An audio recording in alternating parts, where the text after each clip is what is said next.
Okay, welcome back. Those of you watching this on the YouTube VOD. We are playing Extinction today. This is day one of trying the new Extinction difficulty preset.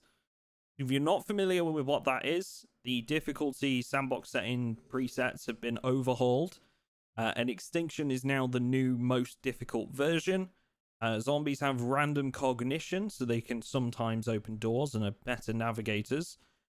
We have a low amount of sprinters, superhuman strength, and they are tougher as well.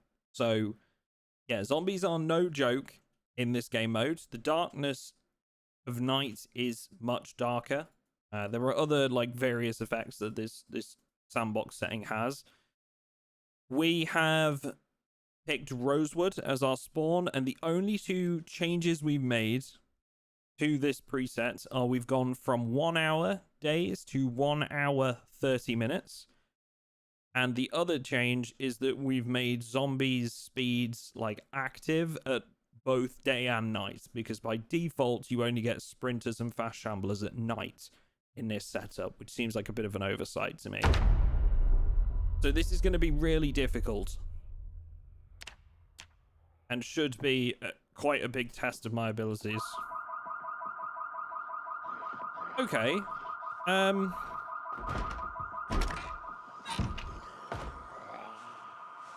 Good.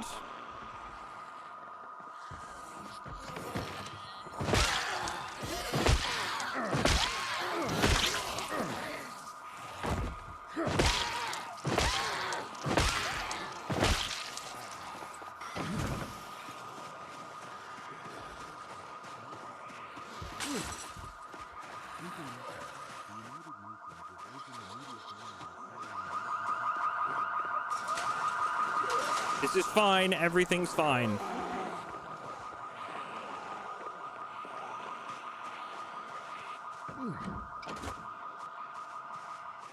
Quick check. No sprinters behind us.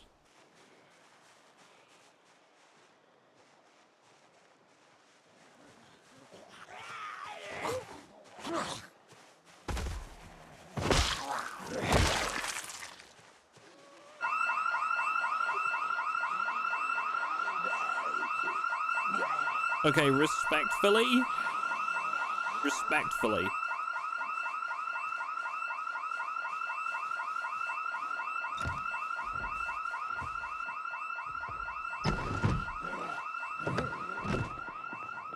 Oh, you are actually kidding me.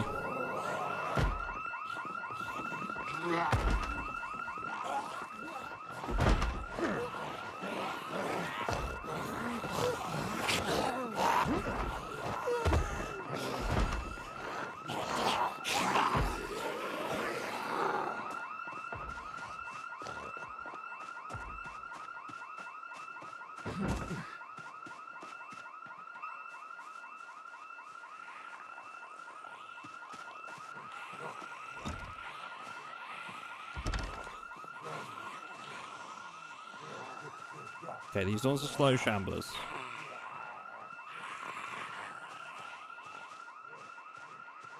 That's not a slow shambler.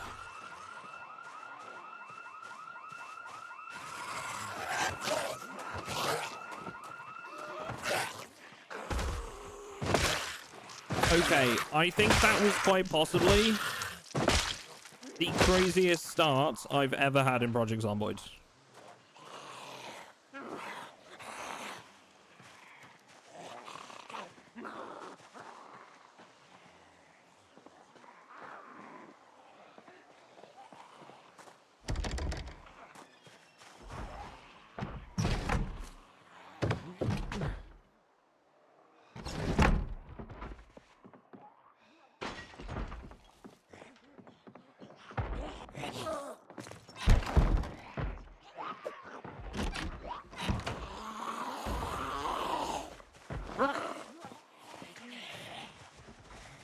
Right, we're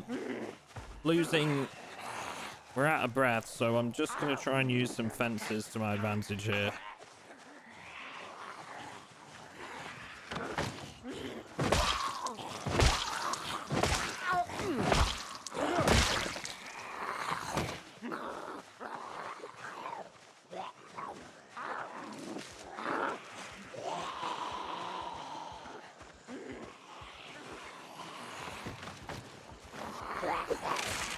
Okay. I feel like I got the timing pretty right there, but have a plan. We're gonna go down to the houses at the end of the little trail here, and hopefully I can make an escape. There should be a couple of houses this way. We can get our breath back. So, welcome to the Extinction difficulty presets, everybody. That's what you can expect. Now, I will say, and the reason why Lucy said Vindication in chat there was because when Lucy played this a couple of times, she had a house alarm in the house that she spawned in 2 times in a row, just like what we had right there. So I'm not sure if that's like part of the intended experience or whether that's a bug. But that seems like that's going to happen like every time.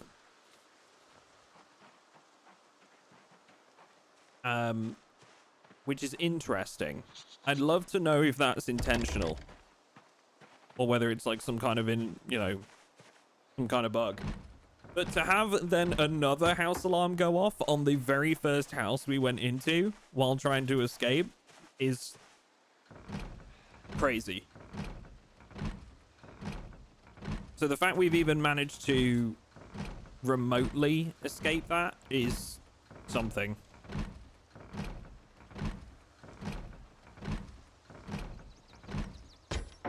It is a little helpful though, because it will clear out other parts of the area. Agreed. Yeah, we can use that to our advantage, definitely. Okay, I can't get in here right now, so we need to try some other buildings. The truck is also interesting. I didn't actually try the doors, did I? I don't think. Probably should. And then we take a rest, probably, before anything else. Okay. No luck on the doors. Right. While we're out here, take a quick sit. Recover our stamina before we go anywhere else. Hello, Grand. Whew. If this alarm goes off, you're going to run into the forest, right? Well, look, if there's an alarm on this house, I'm officially the most unlucky Project Zomboid player ever. And I don't want to hear anything else from anyone ever.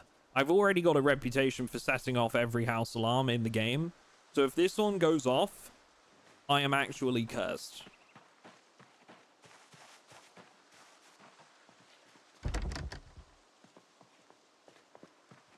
But first we have to find our way in. Okay, it goes. It appears we're good. To the disappointment of everyone else watching.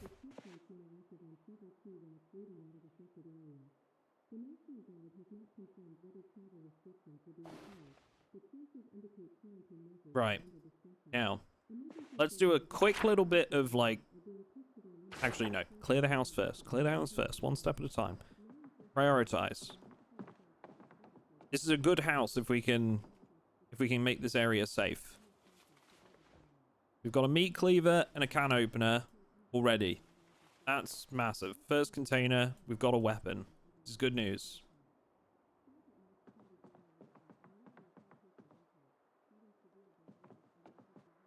Some food. TV dinner, freshly cooked.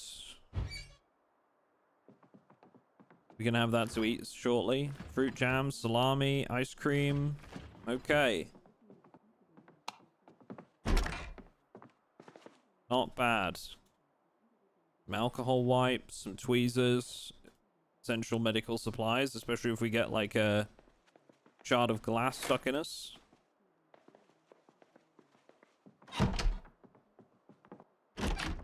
How's Extinction going? Yeah, good. Nothing bad has happened at all. Everything is going swimmingly.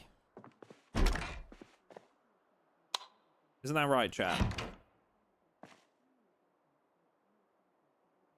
Rubber hose and a whetstone, both very useful items. Leave the rope here. Got a basement down below. Ooh, gun locker. Interesting basement. Mason's chisel, planks, long sticks, medium handles, screwdrivers. Already got one. Boxes of nails and a crowbar. Okay, huge. Crowbar, wood saw. If we can find a hammer, this will be perfect. Nothing in the gun locker though. We could actually, like, turn this into a house that we can use.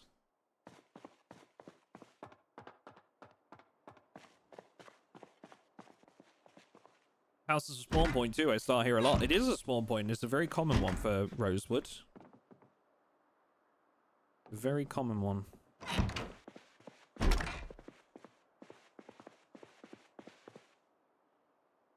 Close up this window. We need to close all the curtains, I think.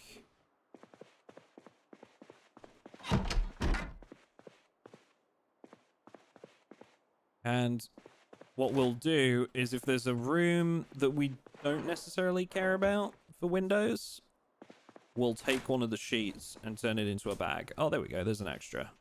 Excellent. Make sheet sling bag.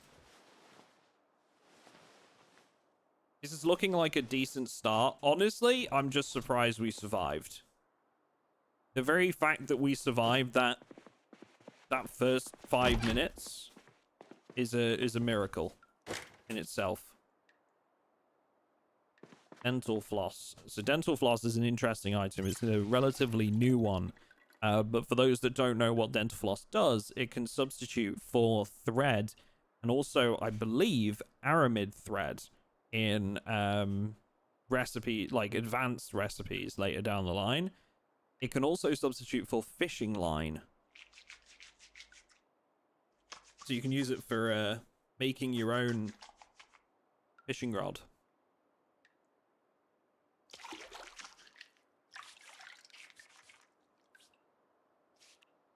One of the best spawn points. The only downside, I feel like you can outgrow rosewood fast. Yeah, I didn't necessarily... Like, I wasn't worried about that, though, in this setting. Because I know things are going to be quite tough, you know? Jesus, the amount of windows and doors and stuff. Ah!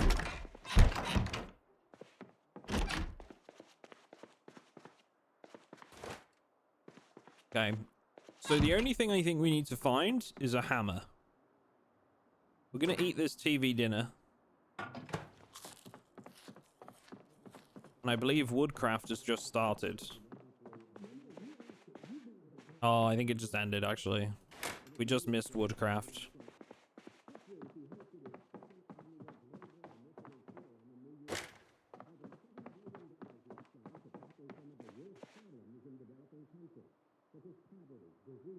Okay. Turn this off. Now, because we've been able to grab a weapon, I should now be able to break in to the shed. I'll very quickly check the barbecue, make sure there's nothing in here. Okay. A freshly cooked potato. That'll do. Get our lighter. Throw that in there. Okay. And what I also wanted to do, just very quickly, before we do anything else, we spawned, what, like here somewhere? And very quickly, we've only got a pencil, but I want to add a little mark that just says,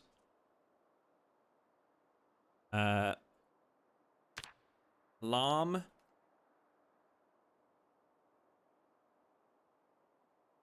zombies here.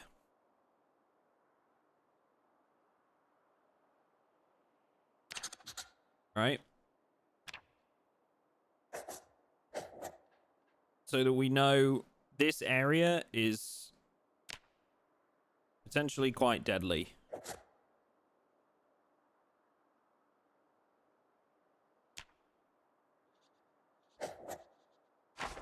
So that's the area we set the alarm off, and that way I know that that's what I need to avoid. The surrounding area might be a bit better. They put Frank on a grill. The cooked potato, that does describe Frank. You are right.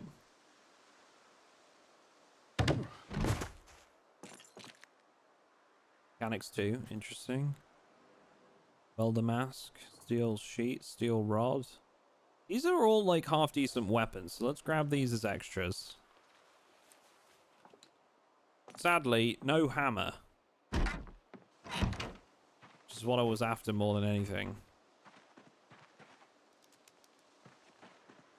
I could make a hammer, essentially. We need maintenance level 1 to be able to do that. So I think potentially we have a look in these 2 sheds, but there were some zombies there. So let's work out that way again and see if we can find ourselves a hammer.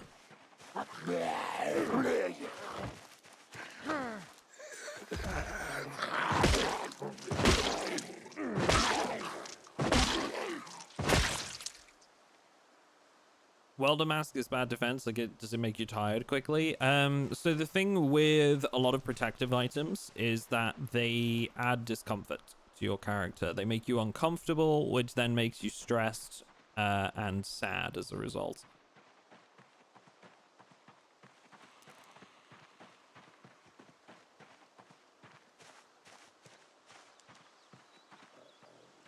Hey.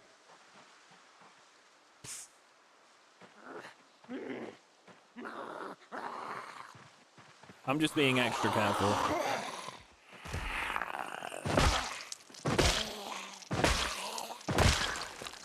If a zombie's going to be a sprinter, I'd rather know before I got, like, riot up on it, you know?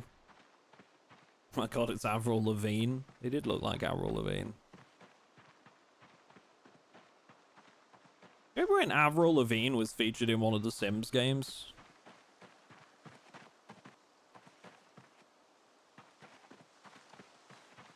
I just thought that was kind of interesting.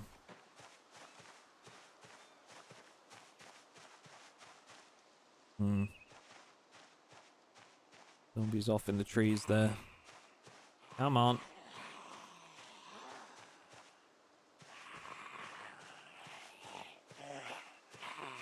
You can't even... Oh, damn, you can't even be too protected. Yeah, basically. They have dialed back the... like, the amount of discomfort. I think they dialed back, like, the rate at which it, you know, it accumulates in this build, which is good. But I still maintain the viewpoint that I don't feel discomfort is necessary in Zomboid. A lot of players already don't run any armor at all because it slows you down. Something that a lot of players don't even realize is that it slows your movement speed in a lot of cases. It can slow your attacks in others.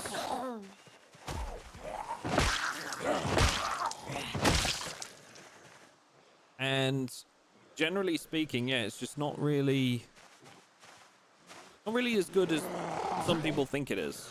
So veteran players tend to just not wear anything a lot of the time. Like, you'll genuinely see people running around with, like, just nothing on them at all. As long as, you know, weather isn't a problem. Because it's the most effective.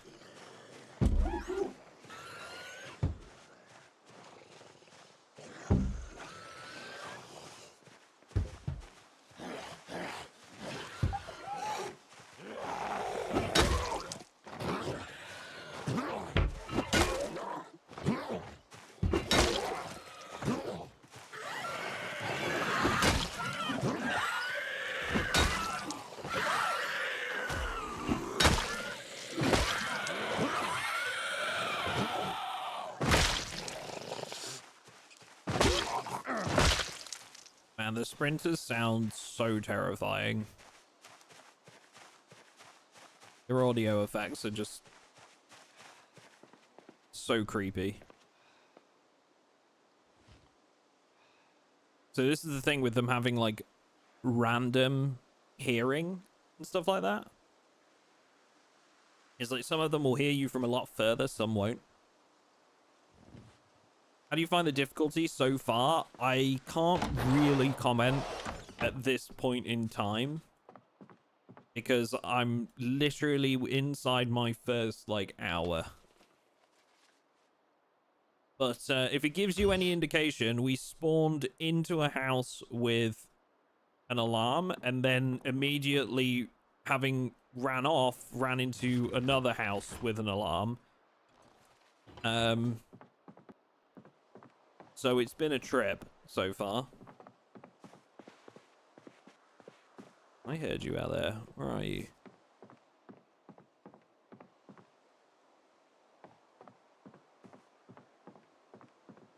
Psst.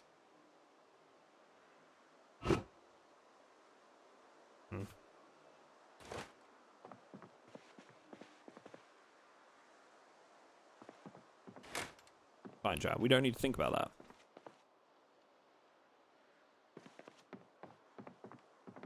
Are they now coming over to the window? Just saw that tree move and was like, if you now come over here, I'm going to be annoyed.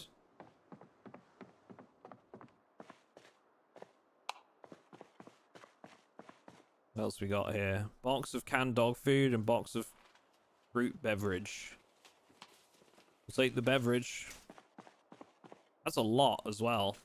Flashlight is a huge find. Rubber hose. Overalls. So you can see here, look. This item offers more defense, but its run speed modifier is a negative, which can be more harm than good.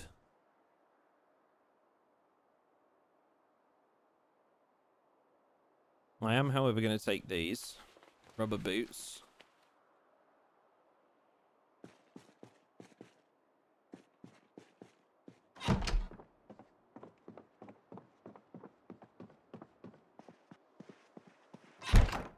See, what do we got in the newspaper? Knox boundary breached. Dozens dead. Army retreats. Gunfire and casualties reported at Knox border. Authorities considering radical solutions. Interesting. I think they should have considered them sooner. Mayhaps. Like a blue pen. Probably take the pillow as well.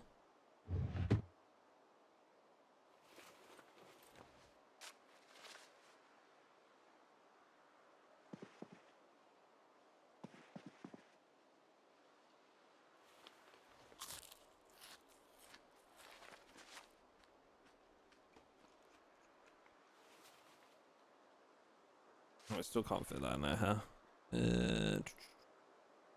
See, that, and then swap that into there. Should allow for a bit better management, yeah. What do we got down here? Okay. Iron pipe, that's a decent weapon. Got plenty of nails already. Knee pads. Run speed and discomfort, but I will take them because they're not particularly got like a huge impact.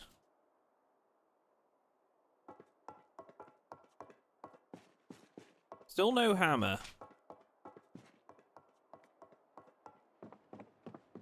Also great for breakdancing, true. Can I ask you a question about the YouTube that relates with PZ? Yeah, sure. What can I do for you?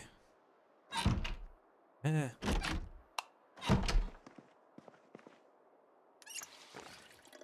You ever had a run where nails just never spawn? I did recently. No, can't say I have. But why is the last mod video October 2025? Just because I've been doing other stuff. And also because there was a new update.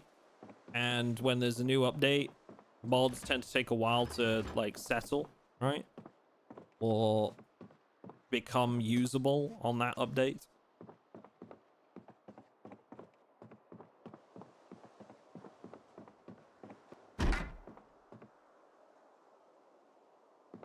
There's a lot of, like, nuances with modding in general. When there is a... Oh, this is interesting.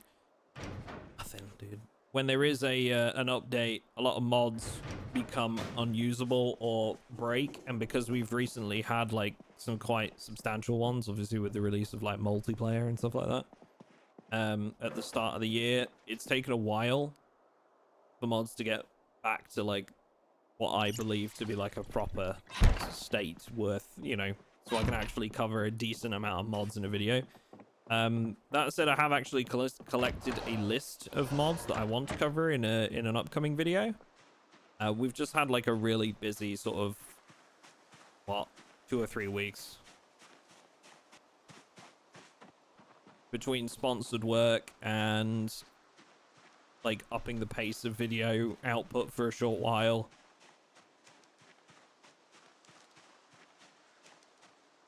But there is one on the cards. I just don't know when I'll be releasing it. Lots of stuff going on.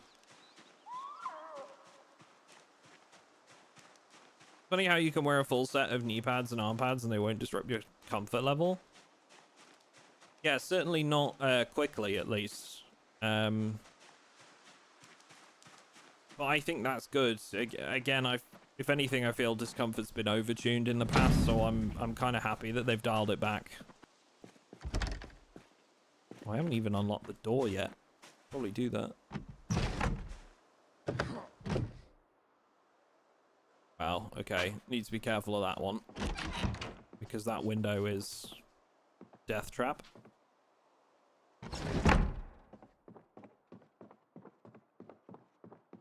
Wait, is that why I'm always uncomfortable? Yeah, if you're wearing a lot of armor and stuff. Masks, armor, certain clothing items, there's an uncomfortable modifier, discomfort modifier you need to pay attention to. Personally, when I do, like, my own games and stuff and I arrange things to my liking, I turn that off because I don't like discomfort at all. I see no purpose to it as a mechanic.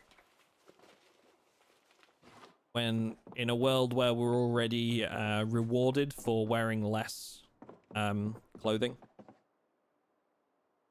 seems kind of pointless to then add another negative to wearing armor. Just like real life. Yes, of course. Yeah, sure. I'll let you have that one. Usually set muscle strain and discomfort to 0.75. Muscle strain's a different thing. I actually don't think they needed to reduce that, but you know, if the wider player base thinks that was what was needed, then fair enough. I was like perfectly okay with where it was, to be honest. Happy to have it reduced, but was also managing just fine. Right. Pillow.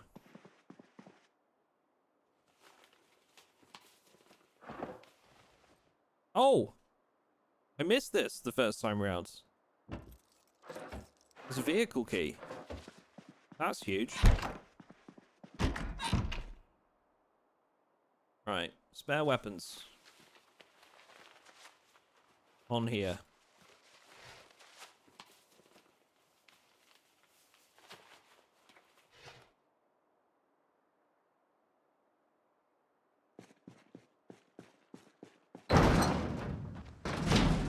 They needed to reduce it when one swing could knock your arms out, but not anymore. I don't know if one swing is accurate, but...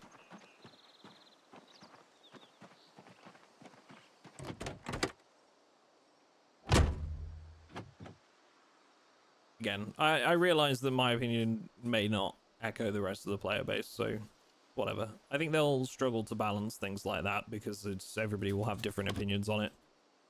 Okay, so we have a truck, a little bit of fuel, so it's usable, but we have to be careful about how we use vehicles in a setting where zombies have long memory and they're sprinters. I could be doing more harm than good in a lot of situations. Notice our engine quality is pretty low, which makes this fairly likely to cut out on me.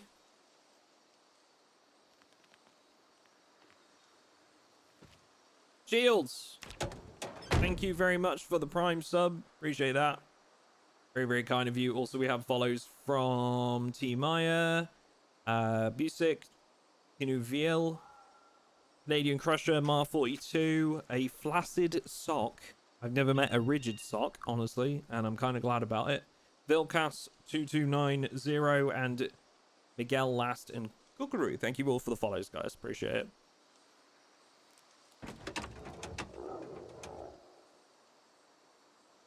Yeah, so we've got to be careful of this because the car is in not great condition. We do have a little bit of fuel.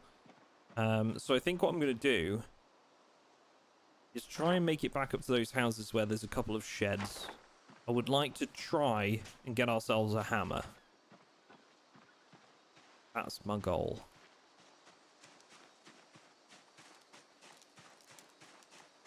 If I can do that, I can barricade the house. So we have planks available.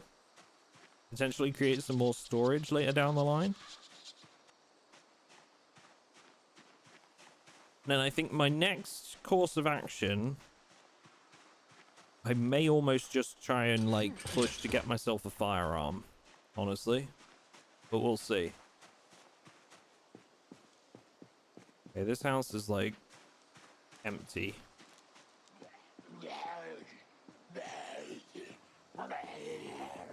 Okay, not quite empty.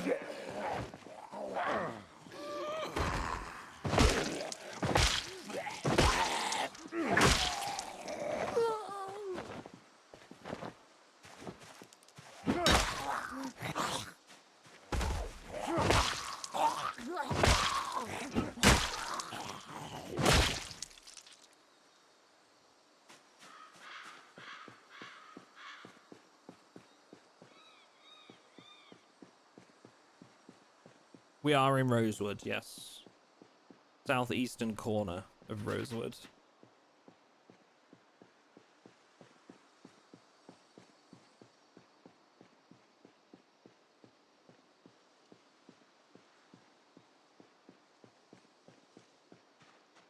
Okay. So, a few zombies up there. Still lurking. We should be able to get to the sheds, I think.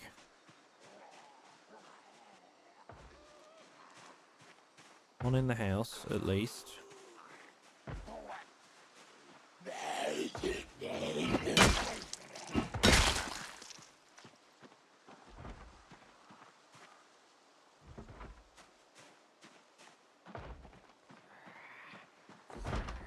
Okay. That's actually not terrible, because she's breaking down the basement door. So I'm gonna let her do her thing. Saves me doing it.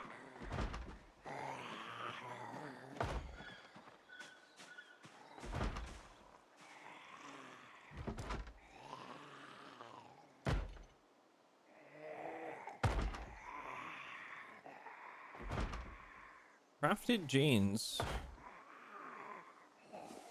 No discomfort modifier. Interesting. I'll take those.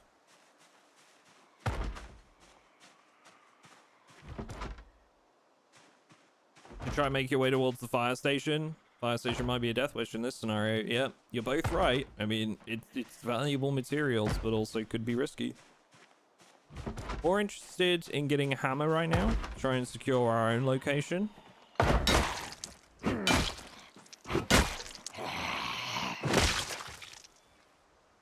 Certainly a place that will be on my list.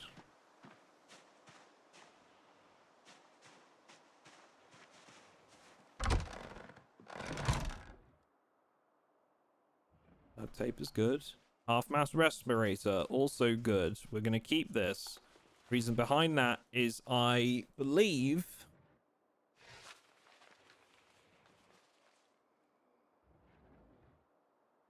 Reason behind that is I believe that zombies in this difficulty can actually give you corpse sickness while still alive. I could be wrong, but that is something that somebody had told me. So it's a possibility. Oh, Gustav, thank you for the gifted sub to a stiff sock. 91 gifted subs in the channel now. Damn, dude. Gustav's like my own private whale, is what I'm getting from this. Wear that with pride, Gustav.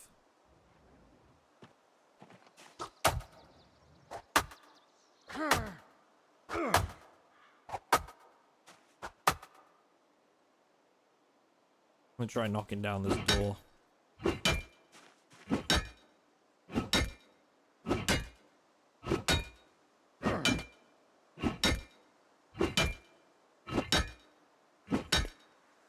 Kieran, thank you for the follow.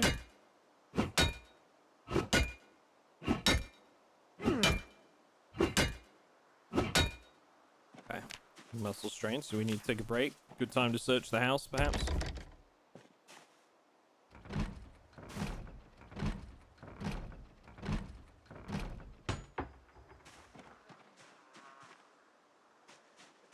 There is a zombie inside.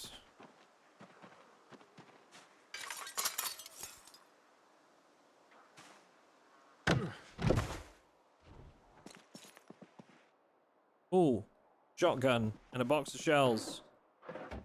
This is good.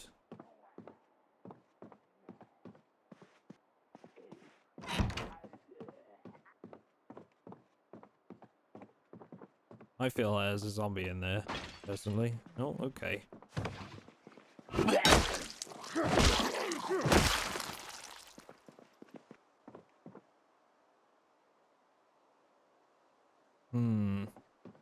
I don't trust it. I do not trust it. Fresh cooked TV dinner.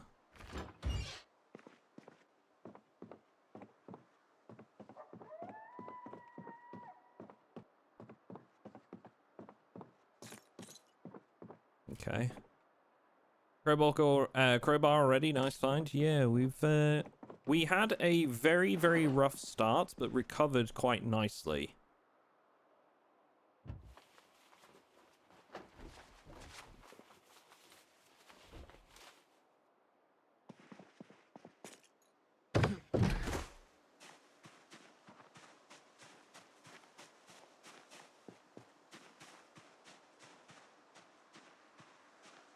Let's continue working on this door. Literally one hit, dude. We were one hit away. Okay. We got down here. This looks kind of like a craftsman's workshop, but we'll get to that in a second.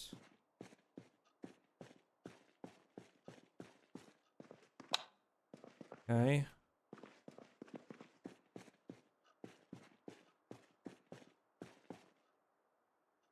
Their battery for our flashlight. Paper clips.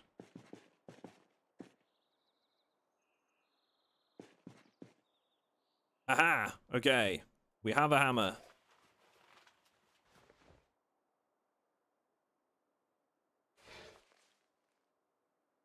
Excellent. This is good news.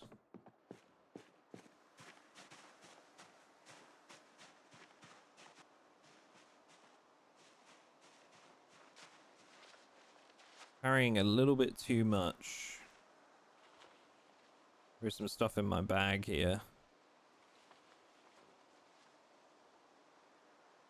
Boop, boop, boop, boop, okay.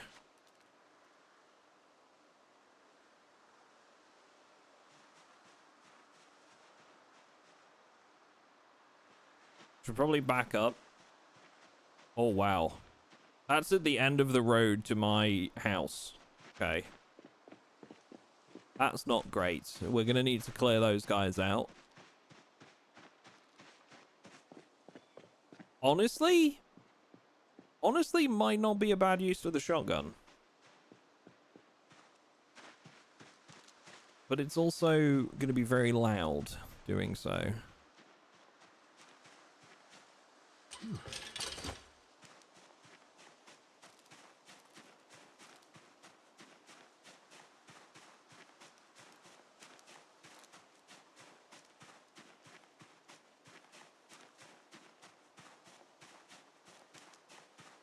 What's your guys' opinion on changing character points?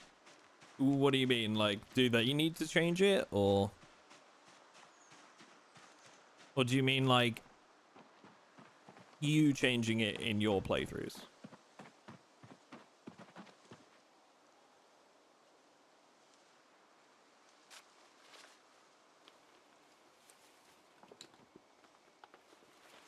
Last time I used a shotty, I had to move out of Rosewood. Kind of funny. Probably not something we should do when it's coming around to evening time, at least. Right.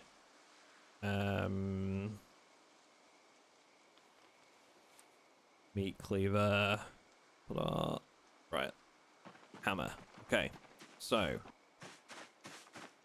what I'm thinking is before it gets too dark, we put up some barricades.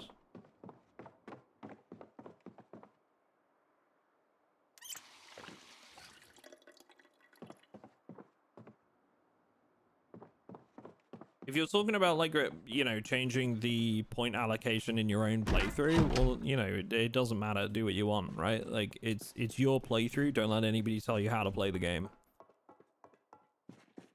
I quite frequently used to experience, like, when I first started even, and I was streaming it on Twitch, kind of even before we really, like, got any sort of traction on YouTube, I had a lot of people, like, telling me, like, oh, turn multi-hit off. That's not how the game's supposed to be played, sort of thing. And it taught me very quickly that some parts of the Project Zomboid community can be very gatekeepy, very purist, and ultimately you should just play the game however you want to play it. Like, other people's opinions do not matter. Play the game how you want to play. And don't let anybody tell you otherwise.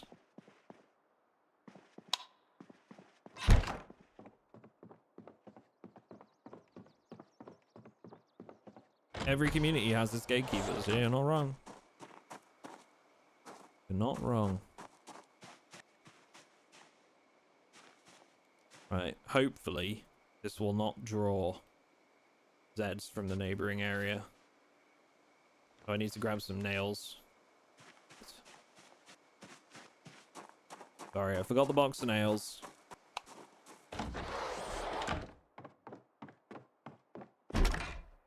Which was down there, right? Yeah.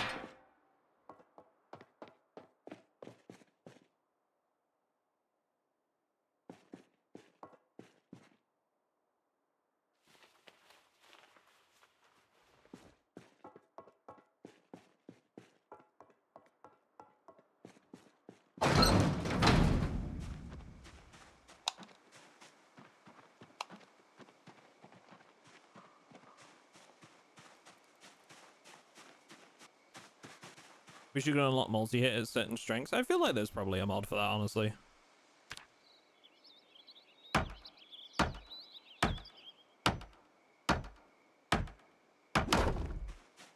That's the sort of thing that I think mods are intended for, you know? I'm so glad they added barricades back to the right-click menu. Makes it so much easier.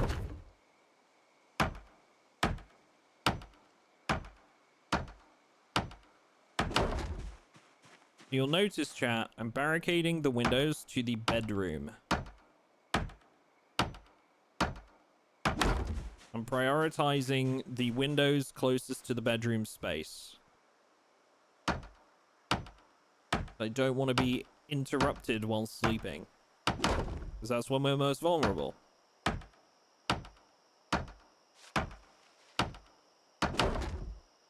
Wait, is it letting me place these even though... I don't think I'm actually adding any planks to these. I was thinking, like, I definitely didn't pick up this many planks. That's kind of funny. Thankfully, we have more available, so we'll just grab those. It's letting me do the action for placing planks without actually having them.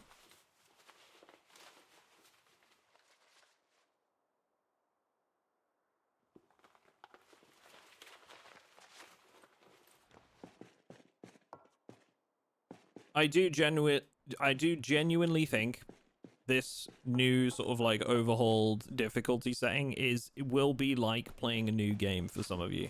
100%. Yeah. If you've not played like, you know, advanced challenges before on Project Zomboid, this is going to be a very big challenge that I think people will enjoy. Just don't expect it to be fair.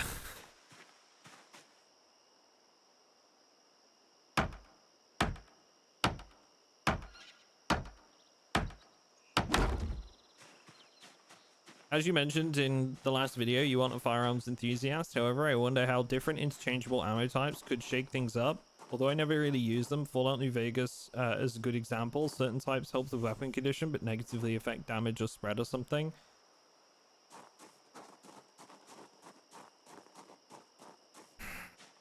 I think there's a point in a lot of games where ammunition gets too complex. Ooh, a rubber duck.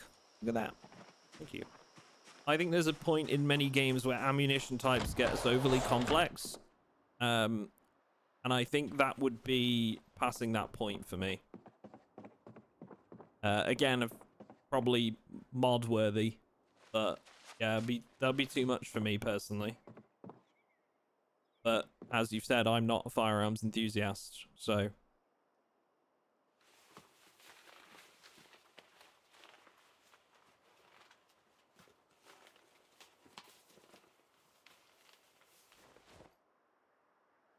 Having birdshot and buckshot for shotguns would be nice, though. I just think like that's the sort of things that like mods are made for, personally. Project Zomboid to me has always been a more melee weapons focused game. So I do worry about like going too far down the road of like, oh yeah, let's add like a bunch of guns and different ammo types and all of this other stuff. Will sort of detract from the core experience of Zomboid, which is that hard start, you know, like getting started with melee weapons, like progressing up towards firearms. But again, as I've said many times, my opinion doesn't necessarily match up with other people's, right? It's a completely individual thing.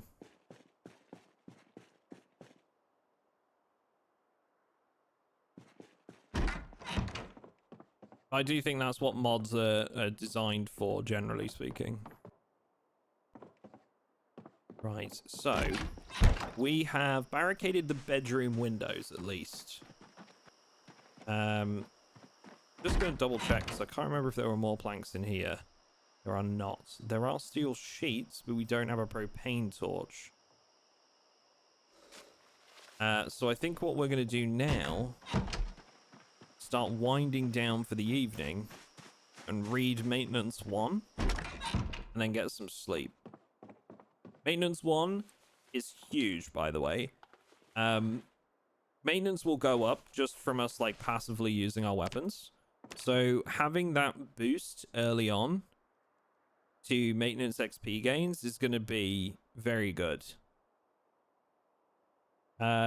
Decreases the chance of melee weapons being damaged and is trained through melee combat. But I believe there's also some crafting recipes that come under maintenance.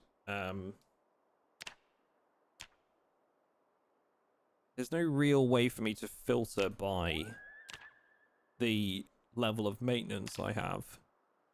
Here we go, look. So you can assemble like long weapons, crude knives, bladed weapons at maintenance level 1. will also allow us to make axes or hammers. So even just the first level in maintenance is a big step up.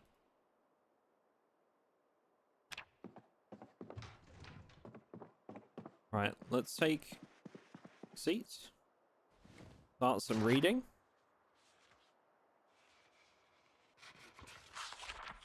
Enjoy, Death God. Yo, what up, Beef? Things are good, dude. Things are good. Thank you. Yeah, we're trying our first go at Extinction difficulty. New Extinction thing. How do you make the cursor invisible? That's an OBS setting, Orp. I actually, to be honest, I have it off in my Zomboid games just because, like, I do so much recording of Zomboid and just it's easier to leave the cursor off. But if you have a game capture source for Zomboid and you go to properties, there is, in that list of settings, there's a little tick box for capture cursor. Just turn that off and you'll be able to record footage without the cursor. If you didn't notice as well, there's also some debug settings that can help with recording on Zomboid now that they added.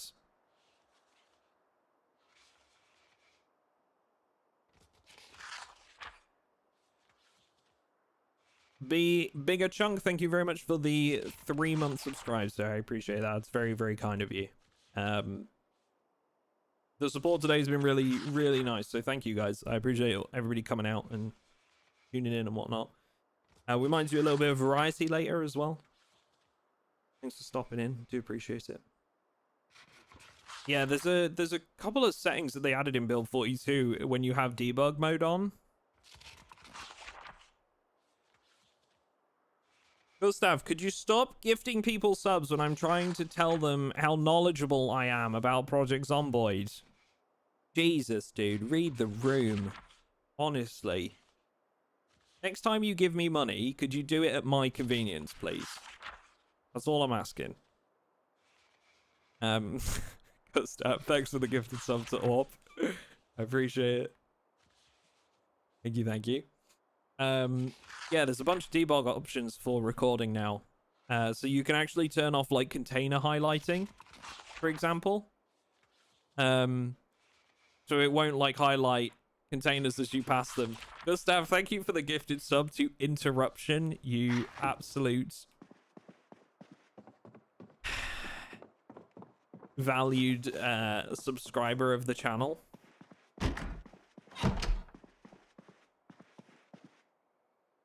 I can't remember what the keybind for it is, but if you look it up, there's like 3 or 4 like options to help with recording that were added at the request of Ams, who does like the recording of footage for the Indie Stone like vlogs and stuff like that.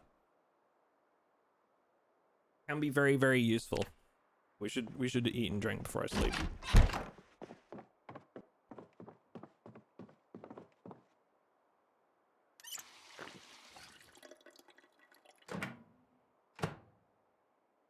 We got Chucky chips.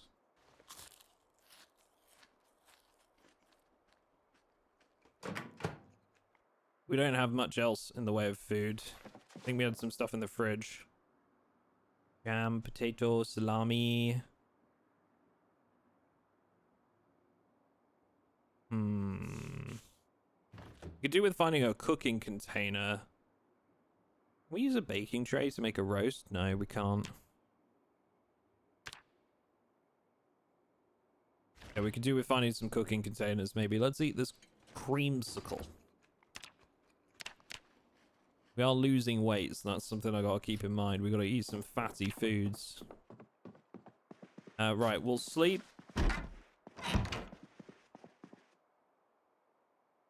Do we set our alarm as well? Which God, I haven't set an alarm in ages on this game. Constantly playing multiplayer.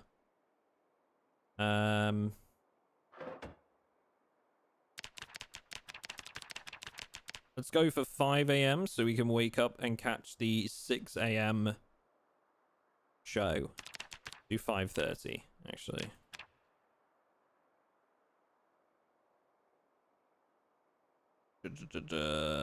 Sleep, please. Thank you.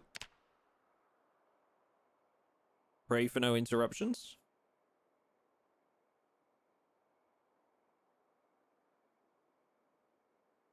You slice the salami, maybe you can roast then. Oh, you can, but we don't have the we don't have the appropriate receptacle for them either. We need like a roasting pan or something like that.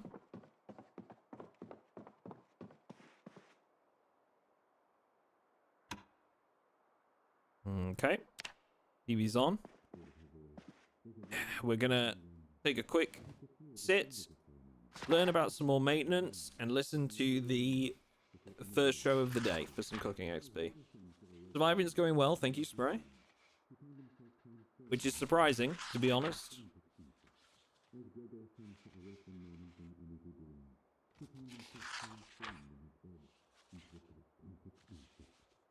I always came in before. I make sure to come in more, since I also know Sci-Fi Ginger is good peeps. Yeah, she's all right. Don't let it go to her head or anything.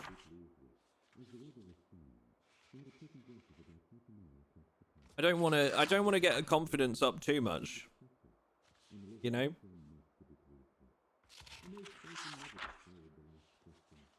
Otherwise, she might think that she can just leave me and, find someone else that makes more money than me,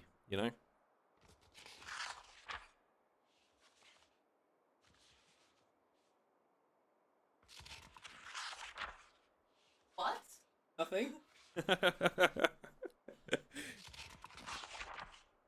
How's the craft work going? Good, I'm glad. Also a Canuck. Your Panzergeist is in chat saying that he always swings by when you're here and says that he's also a Canuck.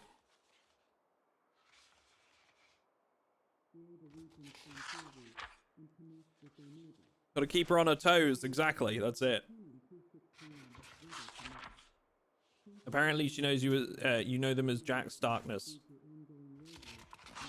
Oh, holy shit, yeah. No, he's an old friend. There you go. I don't know if you heard that, but there was a oh holy shit when she realized. Benny, thank you very much for the follow. Appreciate that. Right, do not elaborate, please.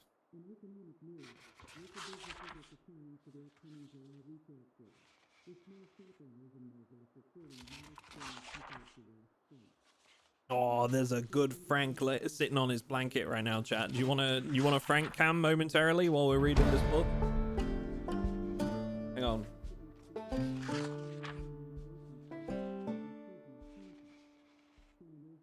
Frankie, chat wants to say hi. Oh, hang on. Wrong thing. Hi, Frank. Look at this good boy, chat. Look at this good boy. Is that Mom? Where's your ball? You show chat your ball? Where's your ball, Frank? Where's your ball? Just come under the desk, hang on. Here you go, chat. Rah! Frankie's ball. Hey, you're a good boy. Are you showing chat? Oh, what you got? Is that your ball? You got, Bubby. Yeah. Smooth brain, no lumps or bumps. Exactly. The good boy.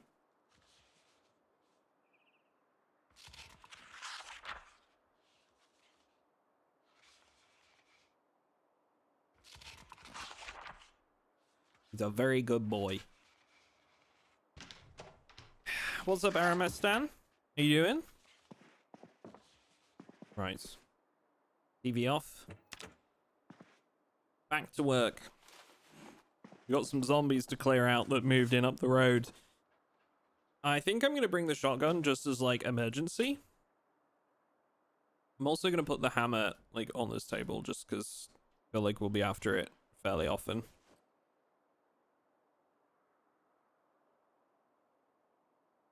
Right. Let's do this.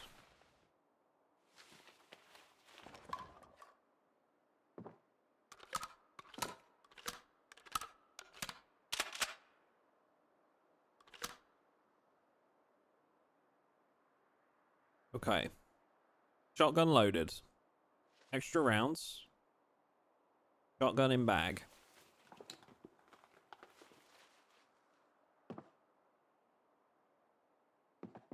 Nails I need to get back on a shelf somewhere because they're taking up a bunch of my weight allowance. Here we go. Better. Okay. Now let's go see what's cracking in the area. So we want to clear out these zombies. They're right outside our front door. And then I'm thinking we just need to focus on getting some basic supplies, like food, some containers for said food for cooking. Just basics.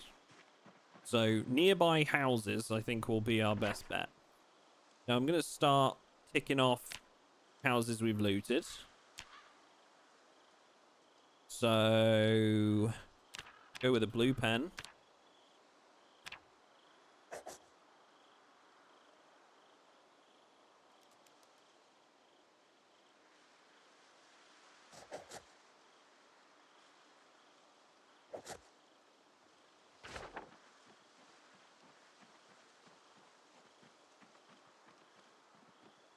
Duck, you have at least one bump on your brain. You found Lucy. I was talking about Frank, not me, but thank you so much, Gustav.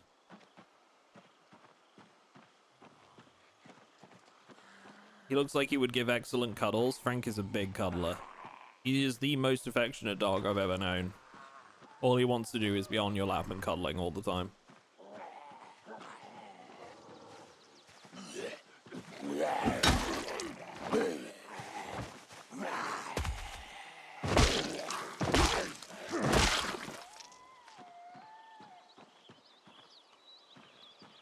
He is a Frenchie, yes. He's like a grey-blue with tan as well. Which is why dogs are the best, agreed.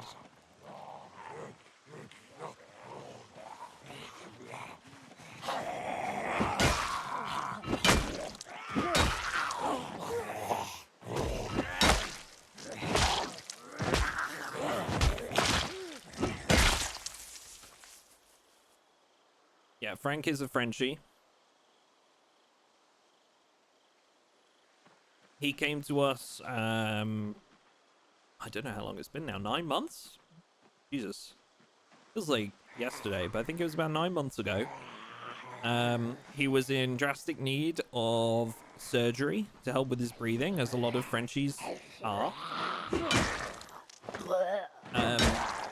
Unfortunately, his previous owners did not get him that surgery. They're supposed to have it by the time they're about 2 years old. Frank was about 4 years and 6 months when he came to us. So we got him that surgery right away, which was part of his like rehoming agreement. The kennels that we actually rehomed him through, the rescue kennels, they like fully paid for his surgery, which was amazing. And we just had to obviously handle the taking care of him afterwards and making sure he was well looked after. And he's been like, his behavior since was just like, it was a night and day change from barely being able to walk, like to be like, he wasn't really able to go out on walks at all because he just got 10 steps up the road and was out of breath. To now he's always excited to go. It's just a night and day change. Really, really lovely to see.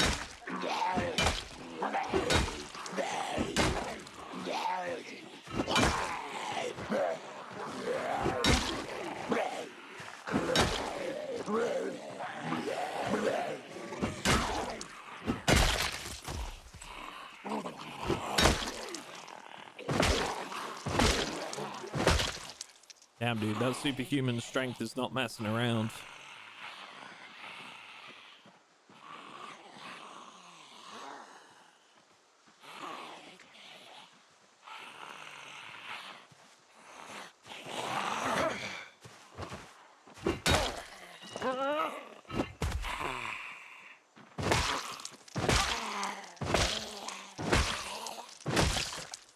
They take so many more hits with them being tough.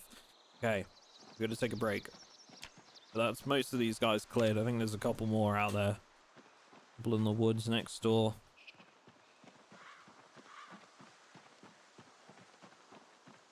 I'm a disabled vet. Do you think one like him would make a good support dog for someone like me? I don't really know, like, what being a support dog entails. Do you know what I mean? Like, I wouldn't want to say yes without really understanding what you would need. But if you're looking for a dog that's very, very affectionate, Frenchies are known for being quite clingy about their humans. They also don't need a huge amount of exercise. Which can be like a big selling point for people that, you know, can't get out much. But I definitely think it would be worth talking to somebody who knows more about this sort of thing. Often when you speak to rescue centers or like dog rehoming centers and stuff like that, they will ask you a lot of questions about like your lifestyle, or at least a good center will. That's the big thing, right? If they don't ask you any questions at all, I would consider that a red flag when rehoming a dog. They should be asking you like about like your house, your premises, you know, what it is, like what your lifestyle's like. Like they knew that I was like work from home. They knew that I'm always around at the house, and they know that I'm not like a hugely active person. And they decided that Frank was perfect for us. So take from that what you will, but definitely speak to somebody about like what kind of dogs might be good for you, you know? Yeah, they asked for pictures of our garden and our house. Yeah, they did.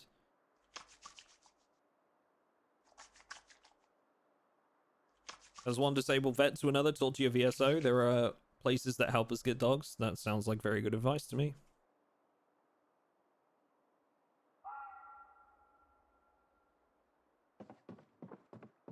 You think zombie dogs would be a good thing in PZ? Probably a mods thing, but I don't see why not. Like, if you're looking for extra challenge, yeah, sure.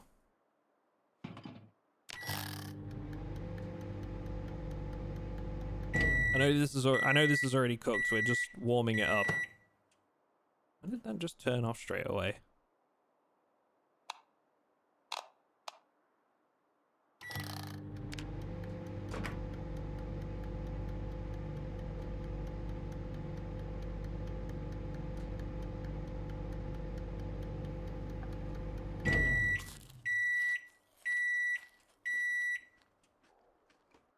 This is totally unrealistic because it doesn't allow me to edge my microwave like any good person would. You know what I'm talking about, chat. You let the microwave get down to like 2 seconds left, right? And then you open the door before it gets a chance to beep.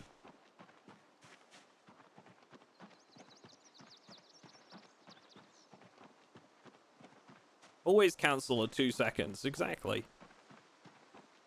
If you don't edge your microwave, really, you just... I don't think you're of a sound mental state, you know? It says a lot about you as a person.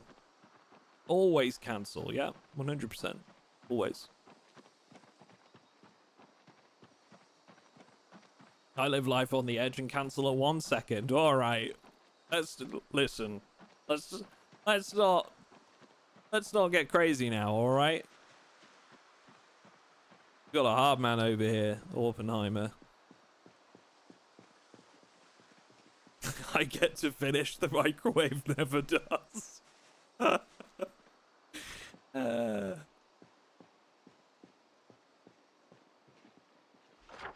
lot of zombies up there. We should check these houses, maybe like south. Honestly, at this point, I feel like the game is pushing us towards the fire station because of all the zombies that were up there because of the alarm. We may end up just going to the fire station anyway.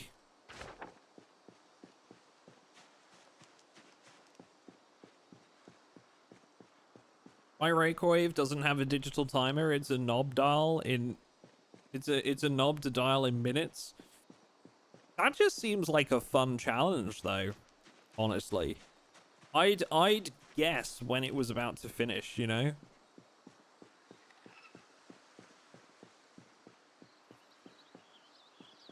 That would just add extra difficulty level.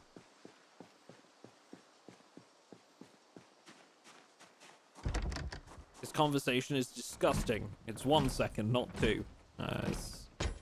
It's cutting it too close to me, you know?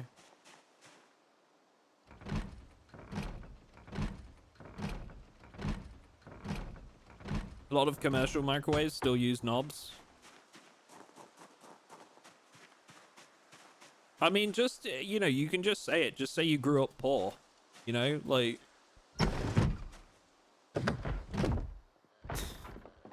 For the record... Oh, for the record, I am joking, chat. This is sarcasm.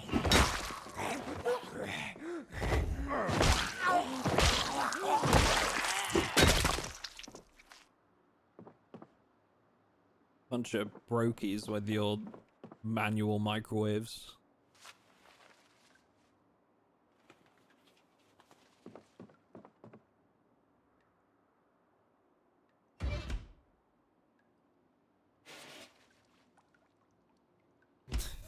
Hello, everyone. Oh, hello, Flo. Welcome.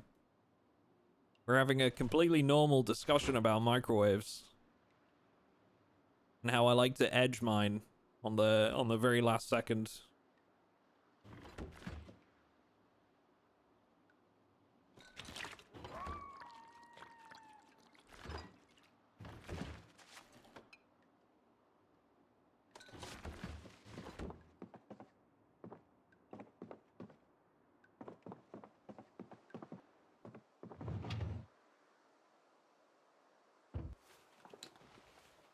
Okay, some extra protection with these jeans. Nice.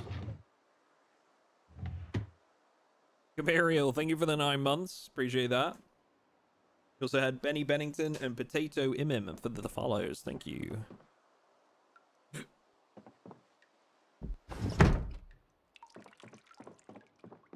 My microwave might be old, but it has watts like you wouldn't be able to get today.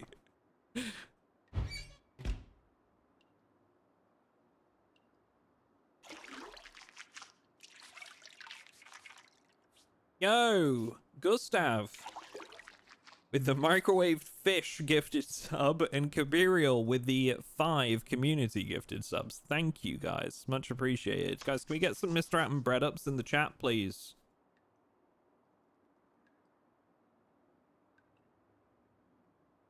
My man.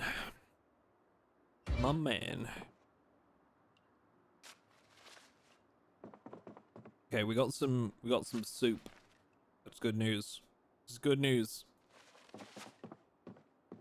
10:20. We're gonna keep an eye on the clock. We're gonna try and catch the carpentry show, I think. Let's start heading towards the fire station, which could be a death sentence, honestly. But the game definitely seems to be pushing us that way. So delicious non-ionizing electromagnetic radiation. Yes, indeed. Quite. Quite.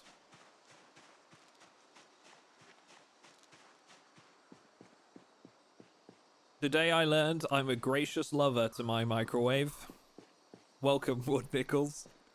If that might be competing for the best first time chatter message in my chat. I genuinely think that might take the cake.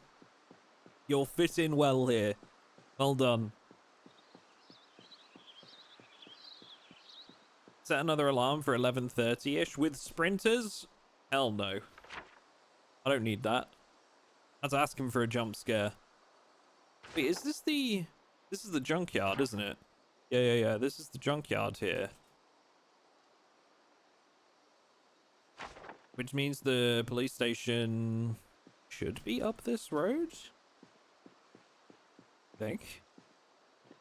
It's been a minute since I played Rosewood, actually. Yeah, yeah, it's right up there. Yeah, I can see the fence. Okay. Holy shit. Okay. That's a lot of zombies. Yeah, somehow, I don't think that's gonna work. I don't think that's happening. I can't even see them all yet, and I think that's enough for me to be like, yeah, no, I'm good. You know? Yeah, that's... Nope.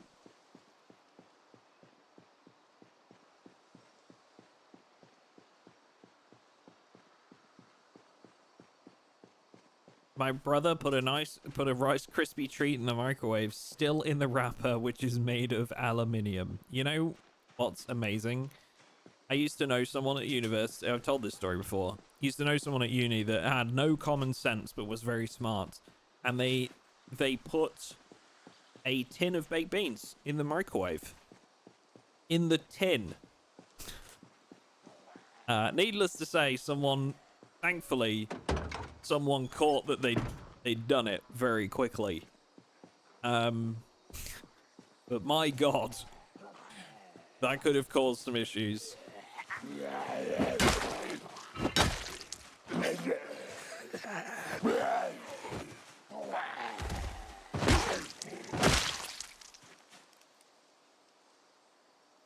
Damn, talk about jewelry, man. Jesus. Was it at least opened? The tin was opened, yes. They opened the tin and then put it in the microwave, which arguably is even more funny, honestly.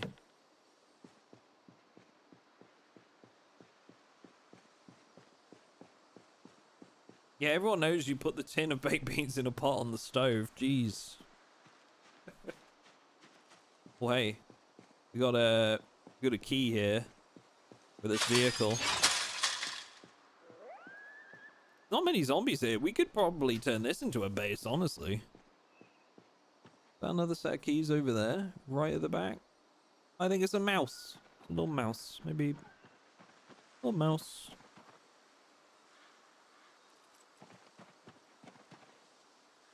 Maintenance 1, logs, garbage bags. No fuel. An eraser. More alcohol wipes. Taco del Pancho. Hola, my name is Pancho. Tacos, burritos, enchiladas. We have it all at the Taco del Pancho. Bring this flyer to our outlet beside Crossroad Mall food court for 20% off any taco and free guacamole. Arriba.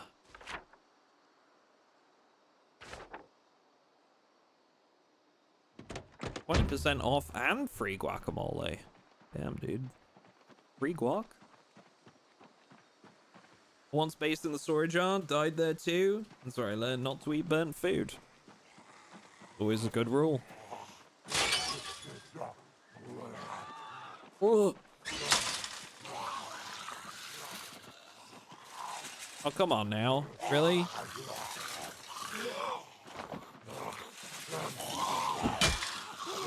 That's so silly. Come on.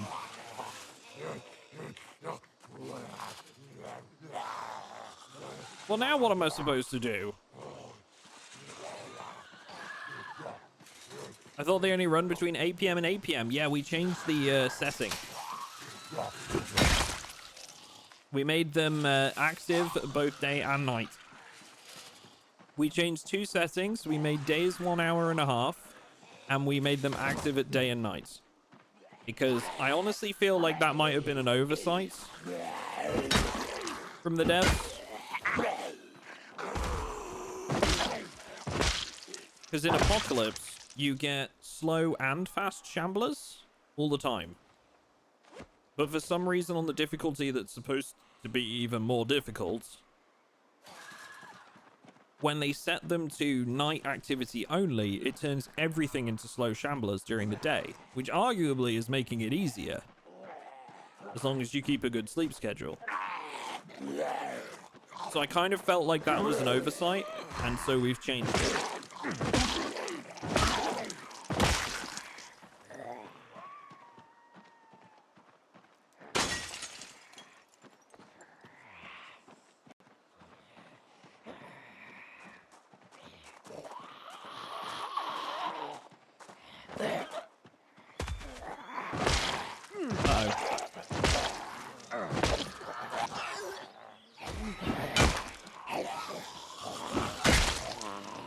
Prioritize on taking care of that one. Printer finally freed itself, it seems.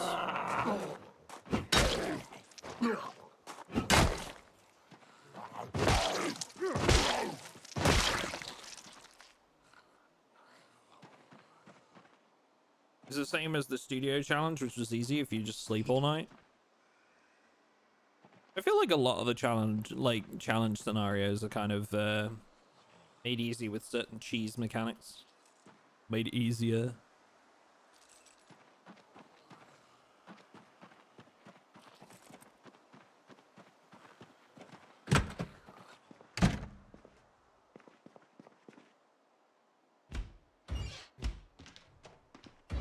Yeah, it's definitely, this has definitely made the whole scenario a little bit more tense. We had a very, very interesting start to this one and spawned in a house that immediately set off an alarm. I'd be interested to learn, those of you that have tried this this like new difficulty, did you also experience that? Did you also spawn in a house with a house alarm?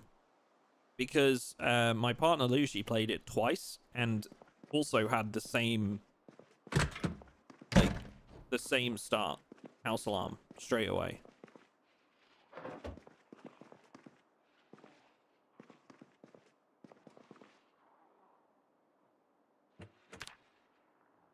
Apparently the first alarm is intended. Right, got you.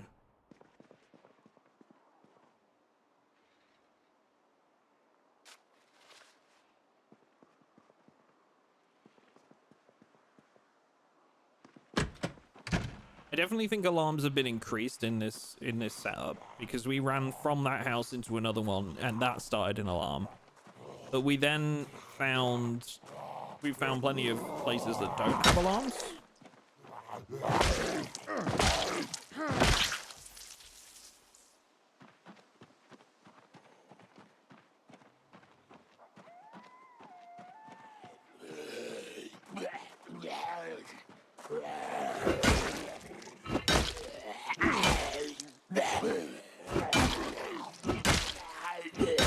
Seen an next door alarm going off from a random zombie, probably gaslights people and think it is their own house too. Interesting. Yeah, I suppose it could just be that the house next door got set off straight away.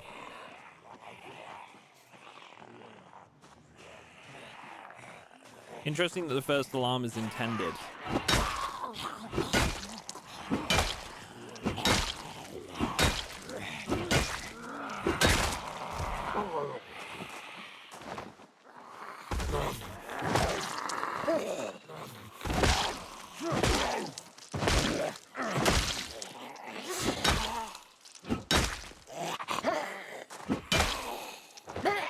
What's Extinction? It's a new sandbox preset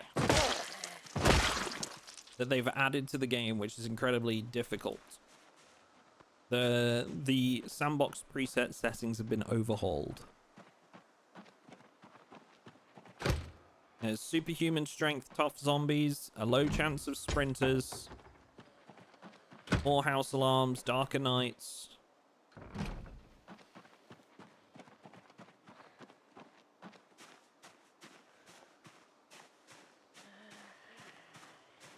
I feel like that one's just outside the fence. Yeah, it is.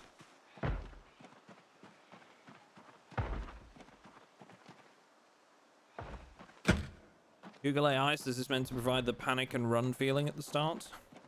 Google AI can suck my big toe.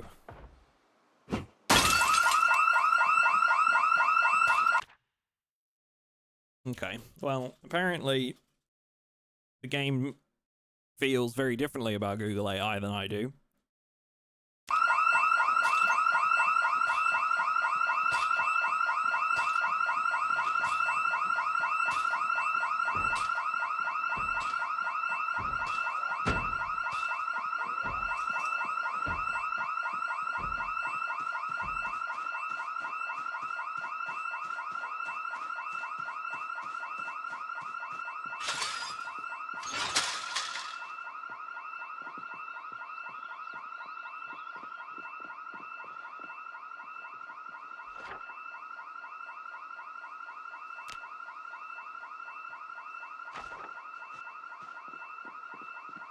That's okay though. There's a back way to our house through this this dirt path.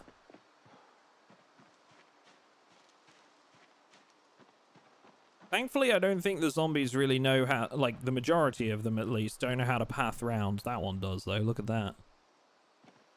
Some of them are gonna know, this is the thing, you get random cognition, right? Some know how to navigate properly. Some know how to open doors. So you are gonna get like random zombies knowing how to get there. I'm hoping it will draw the ones away from the fire station, yeah. Big time. That would be nice. Make sure we keep watch here.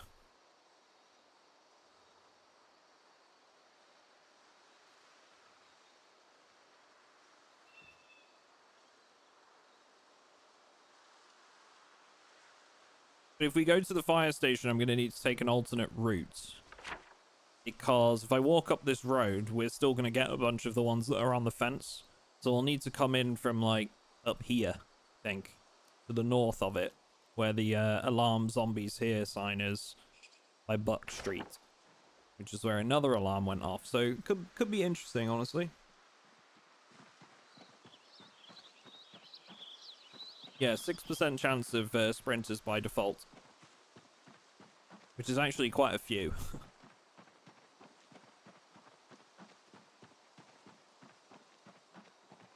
Okay, so this is an interesting little challenge we found ourselves in now. I'm gonna have to go back round to the house. And then we'll check the neighboring area.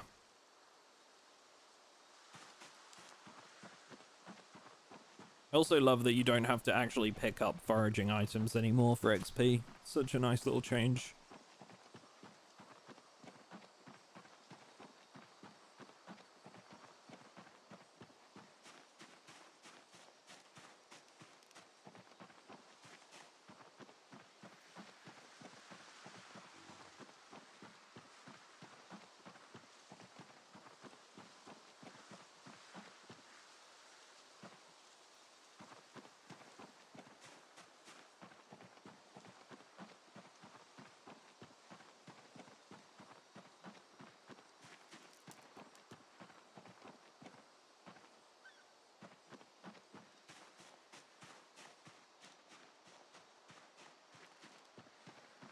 At least we know there's not many zombies along these country pathways.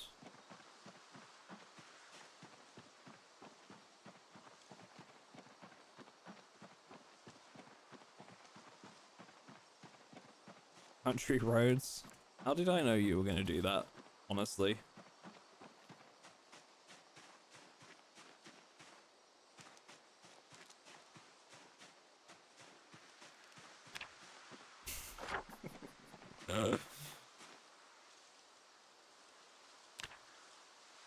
A little bit of rosemary, why not? Rosemary seeds as well.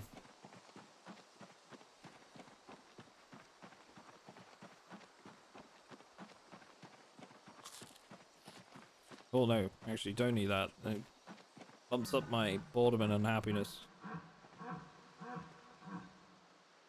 That's a deer. Could be deer down in this area then. Interesting, good to know.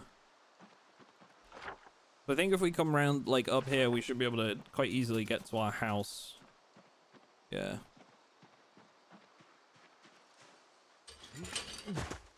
Gustav, thank you very much for the gifted stuff. The gifted sub to Country Roads Take Me Home. I really can't trust you guys with anything, can I?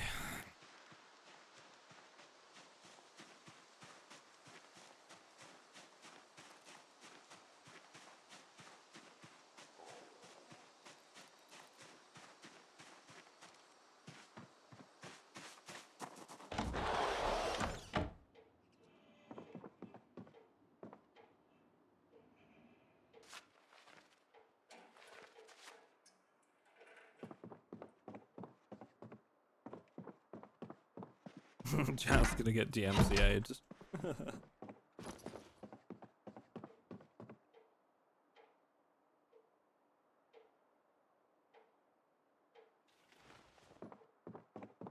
I've definitely not put that on the counter, have I? I've put that on the floor.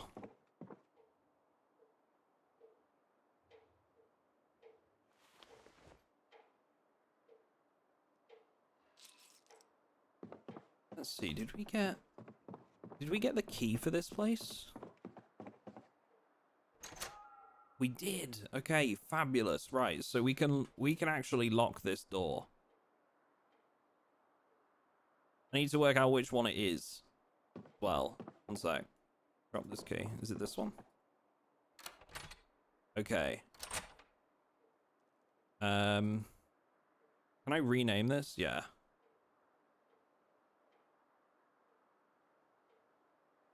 Safe house key. You sure you can lock the door from the inside? Oh, you're probably right. Yeah, you're right. Okay. Never mind.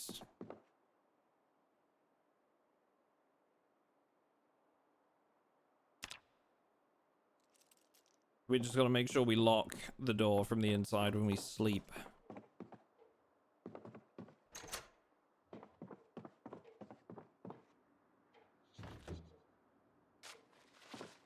Okay, we'll keep tinned food in this cabinet. We've got some fresh cooked salmon, so let's eat half of that.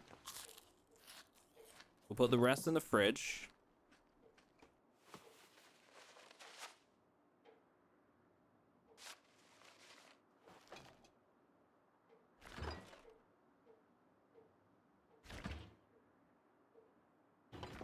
Got a griddle pan, which we can use to create stir fries.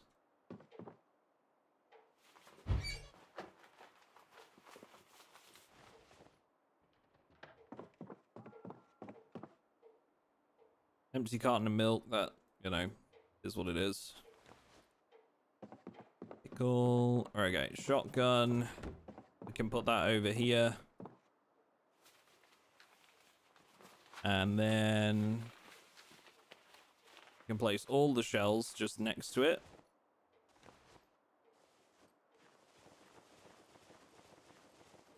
Here we are. Right. It's cleared a lot of inventory space.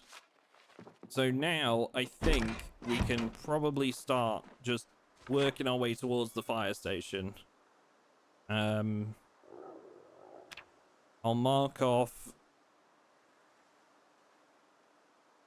this one and this one. Not sleeping with the shotgun next to the bed. It's like you're not even American. No comment.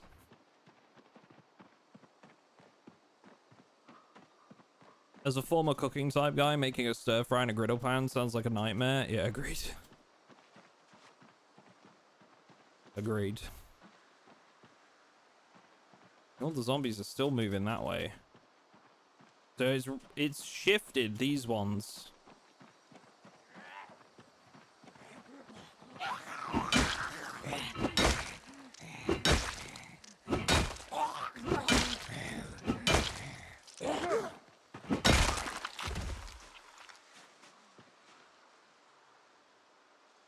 So now I've got even more to fight through. I think that's the school over there.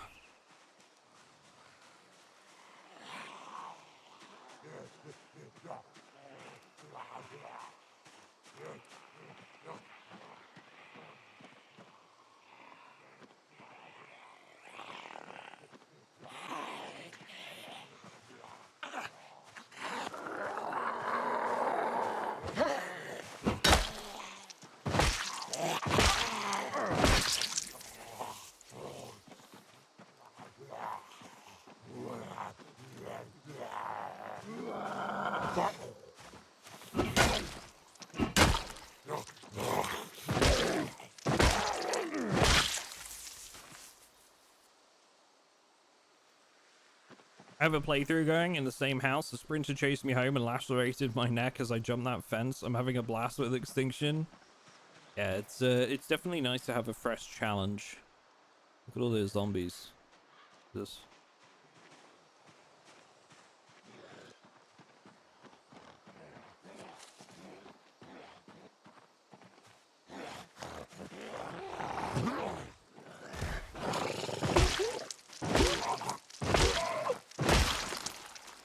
Also saw Extinction difficulty, got respawning zombies. Man, it really is getting kicked in the balls difficulty. All of it, I think all of them did, other than like the recent change to Apocalypse.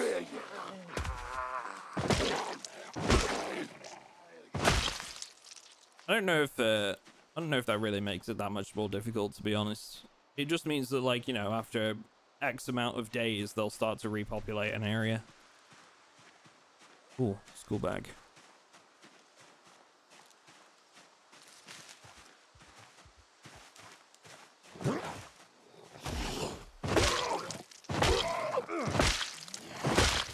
Which actually reminds me, I'm not sure how long the respawn timer is by default on Extinction. I didn't check that.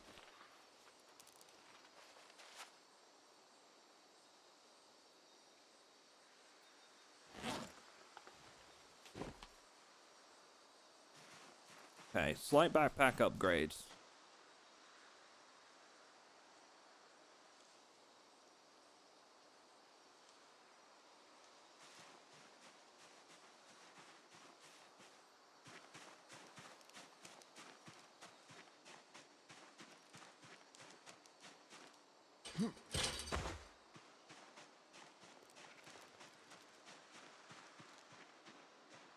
Damn, dude.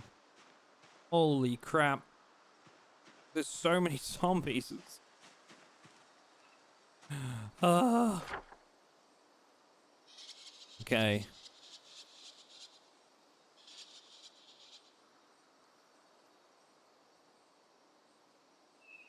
I actually don't know how I'm going to do this.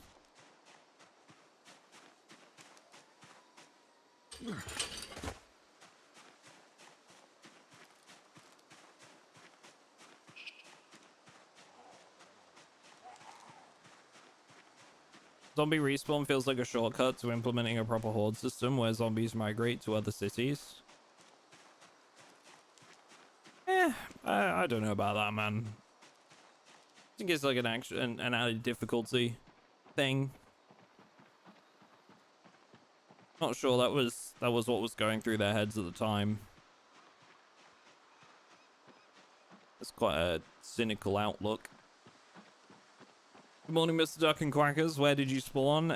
3 in-game days for Extinction. Okay, so 3 in-game days. It's not a lot of time. That's like, what is that? The equivalent of, like, on our settings, that'd be 4.5 hours. We spawned in Rosewood.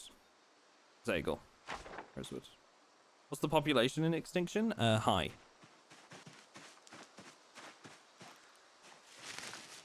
Oh, I'm fucked that up.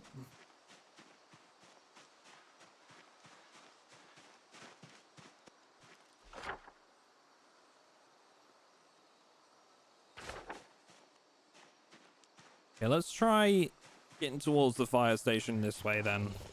We'll just be very careful with it. Not overcommit.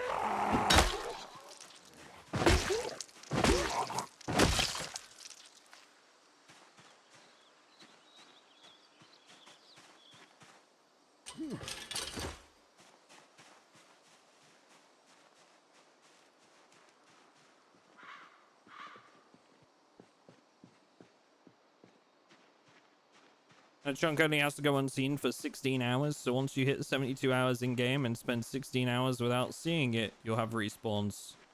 Jesus. Okay.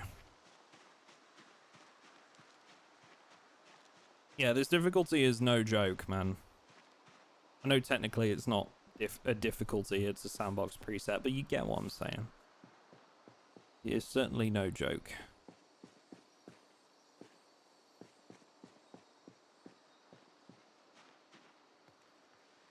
See, they're still migrating.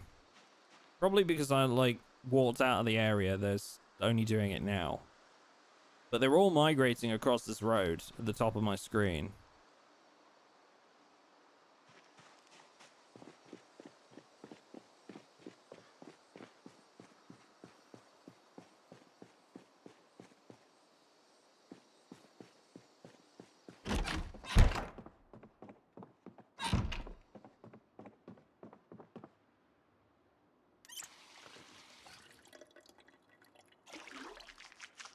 I can bet my top dollar that one day they'll put in a horde migration system to have hordes like in The Walking Dead, and that's why they disabled zombie respawn in normal difficulty. The law of Kentucky is that zombies formed a horde and broke through the barricades after all.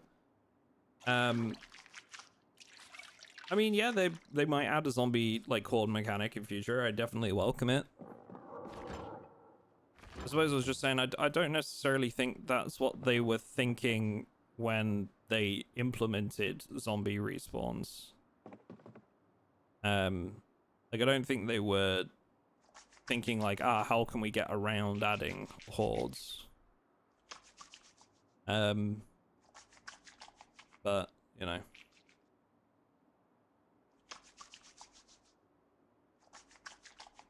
The mod that removes debug info is handy, makes unstable less clustered. Yeah, agreed. Although, is that a thing anymore? I thought that wasn't needed anymore.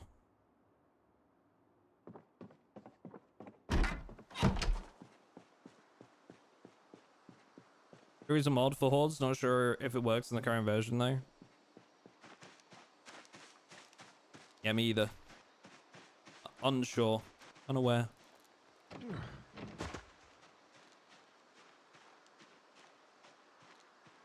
They're still moving across this road. Although it looks like at a lesser pace. I'm kind of hoping they've gone by it.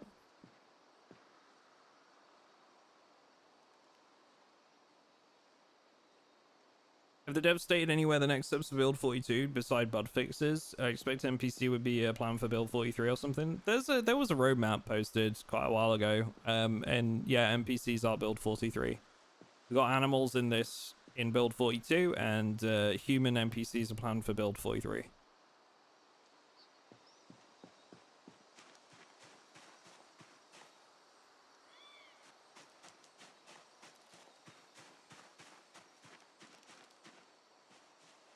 I see horde migration and zombie respawn serving the same purpose.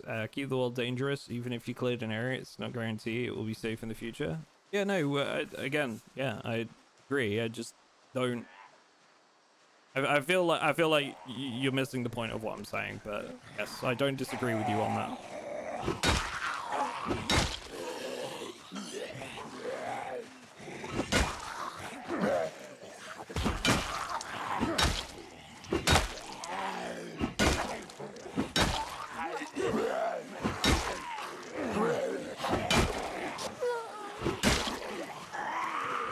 Okay. More in these trees than I first thought, so let's back up, get to the road, and just sort of work out how many we're dealing with. I think the survivor camps will come with build 43 or maybe build 44. I have no idea, dude. No idea. I wouldn't care to speculate.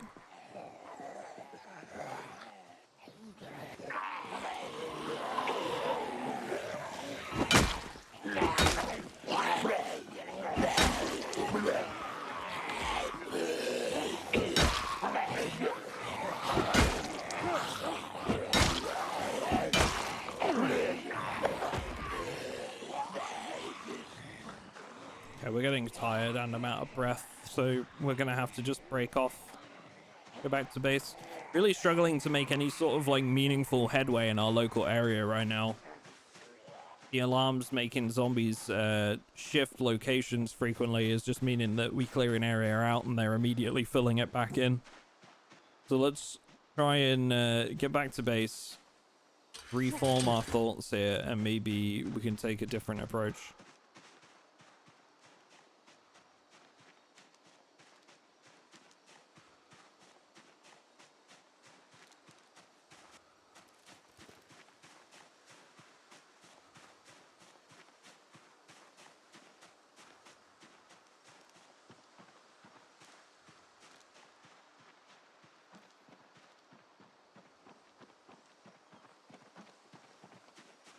There's no respawn in Extinction if I remember correctly, but I guess there's still migration phases. No, there is respawn in Extinction. Apocalypse doesn't, but Extinction does. And it's very, very short. Yeah, it's not easy.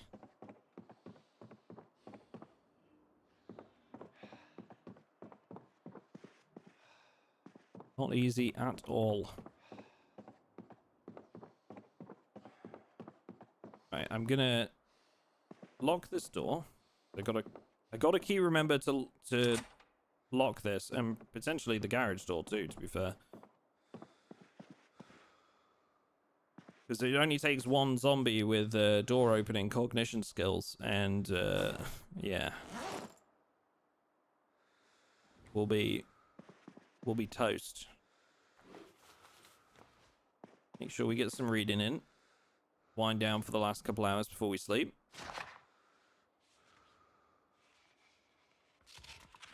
Locking doors would be useful here, huh? Yeah, 100%. Especially if you can get your hands on the actual door key.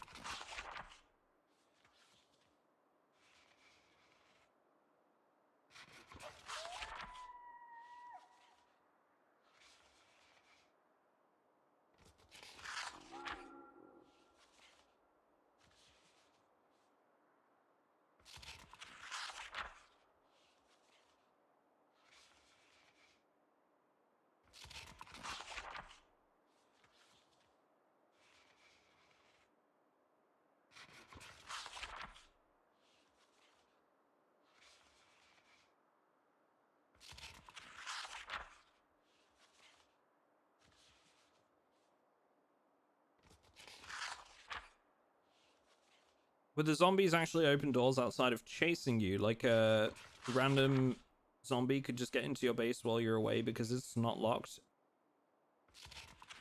I don't know how that works. Gustav is saying yes. I don't know.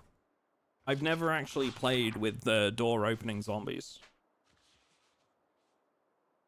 Which, you know, I understand may shock some people at about just under 2,000 hours, but yeah, never played with door opening zombies, so I'm not sure how they function. Environmental attacks are turned on, so zombies will interact with the environment regardless of player presence. Gotcha. There's a lot of new things about this difficulty that I think will create like some really intense moments for people.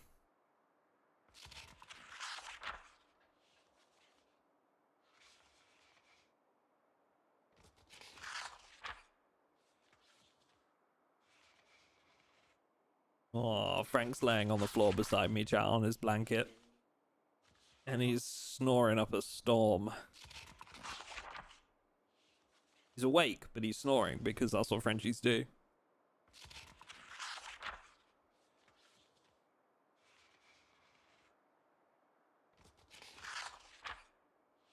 Would NPCs plan for build 43? Would that be the final version of the game? This game could easily be like Skyrim, with the community keeping it alive with mods. Would love to see new projects in the Indie Stone. Nobody knows, yeah.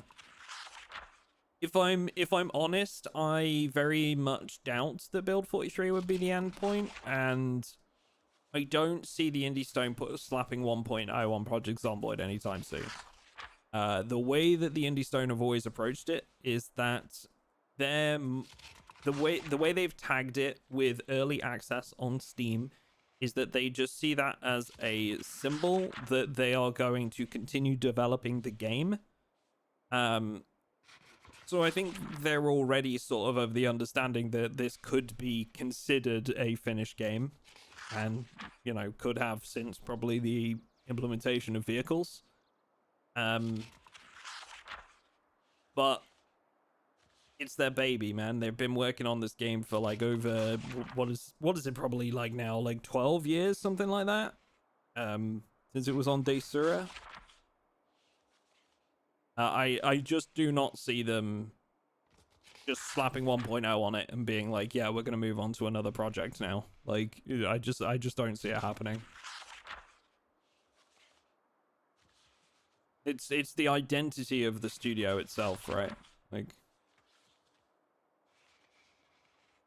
so I think if they were to move along from Project Zomboid, I think we would know a lot more about it. Does that make sense? Like, we'd get a little bit more of a heads up than just, hey, build 43's here, let's move on, you know? It would be a long time in the works, I think, before they would just move on from the game. But that's just me basing, it's my opinion based on like my relationship with some of the dev team, what I know about their history. You know, I've been lucky enough to meet some of the Indie Stone in real life, and they're amazing people. The game is their baby, and I just don't think they'd work away from it like that.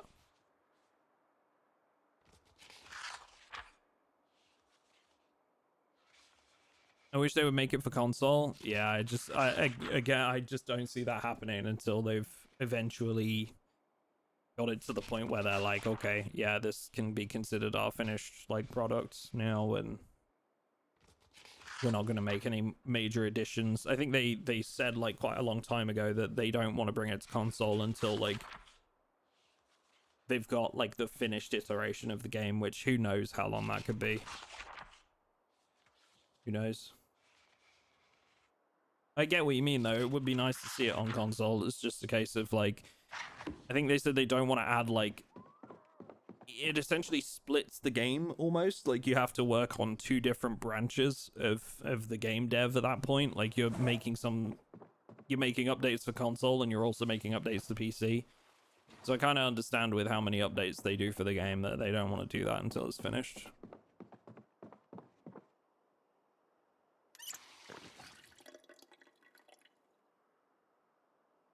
Okay. What food do we want? Bit of salmon. Nice.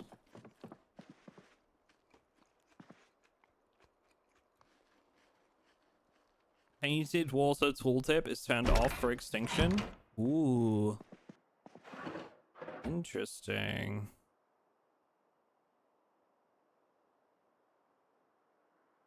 Okay, we've got our alarm set for 5:30, so it should be fine. Oh god. Really? Shooting meta event as soon as I go to sleep?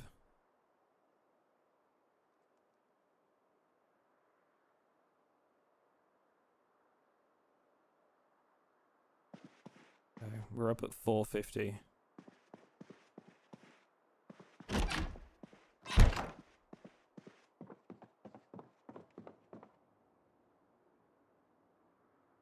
Does anyone check the automated emergency broadcast system? What do you mean?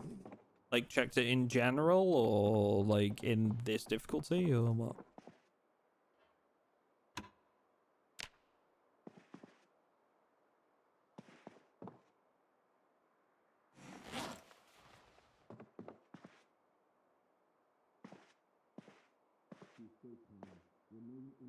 I'm almost tempted to take the car for a spin, but like I feel like that's a terrible idea in this game mode. Any mods you just love to use? Yeah, plenty. I've done quite a few videos on mods in the past. I think the ones that I really like are ones that add little quality of life additions. Things like being able to walk while reading. Trying to think of like some other ones that I tend to use quite a lot. I used to use better lock picking, but now we have lock picking as default pretty much. Mods that add recipes for crafting. Yeah, I struggle quite a bit with the crafting system as it is, so I'm not really like a big person for adding more to it right now. I used to quite like Saf's cooking. But again, just the recipe system right now is so like convoluted. I'm not a big fan of adding much to it.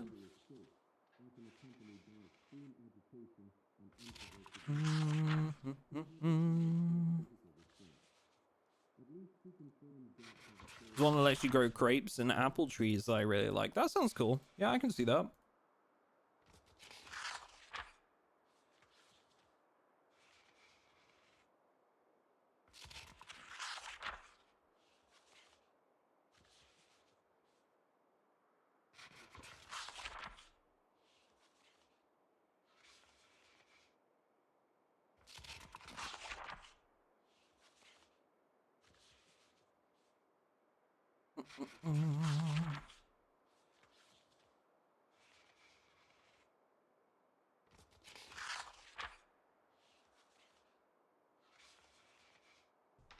Oh, I've just seen that the Patreon server did a fresh wipe today. Interesting. So for those of you that don't know, we have a public server and a Patreon whitelisted server as well for multiplayer. Exclamation mark server, I think, in the chat. Let me just try that one sec. Let me confirm. Yes, yeah. So we just wiped like an hour ago, so if you're looking at joining the Patreon server, a good time to do so. If you've been eyeing up Patreon membership,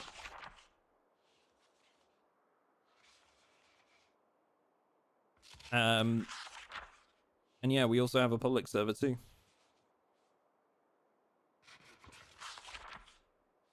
UWQ, does that mean the public server will have a wipe soon? I can neither confirm nor deny at this time,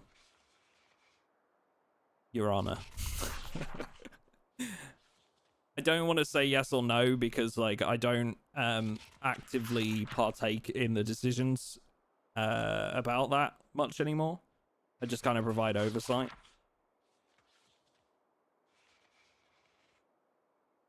The admin team tend to handle it. Obstruction of justice, arrest him.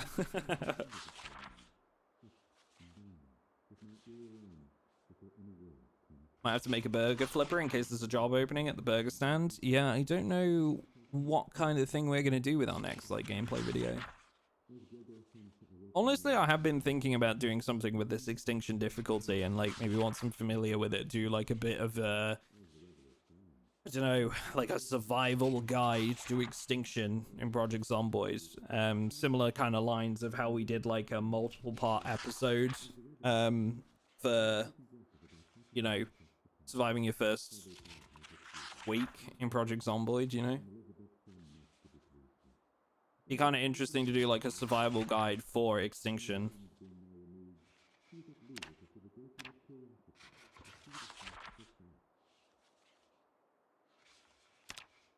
I blame Spiv for that gift. He used it on me so much before I became an admin. Oh, spoilers? Yeah. Yeah, that spoilers gift is a tried and tested classic on our Discord. Every time somebody asks about, oh, what are we doing this wipe? Spoilers.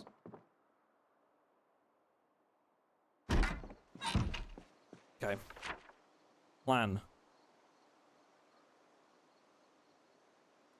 Honestly, I think maybe we try and get back towards Buck Street, or we take the car and we go out and have a look at like some random farmhouses around here. But our fuel levels are pretty low.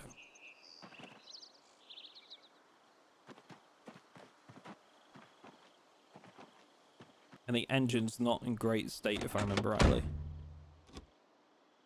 Yeah, we just don't have enough gas to do this right now. Let me bring the gas can and the rubber hose with me, just in case. Whoopsie.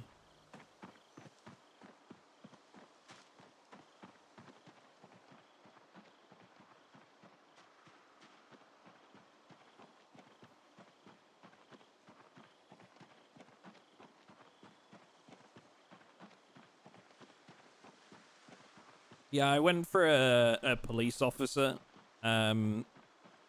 with Brave and Cat's Eyes for this Zagul because like the Extinction is quite dark, like the darkness is increased. And I was of the same mind that I think firearms would be really helpful against sprinters. I also see engineer being a big one for this. Like, you know, using pipe bombs and stuff like that. I feel like pipe bombs could be huge on this difficulty. Pipe bombs, Molotovs, etc.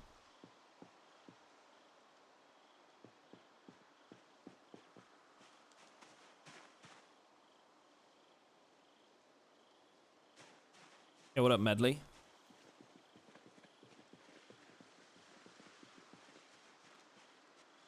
Dude, there's so many zombies. I want to get past them. Over there.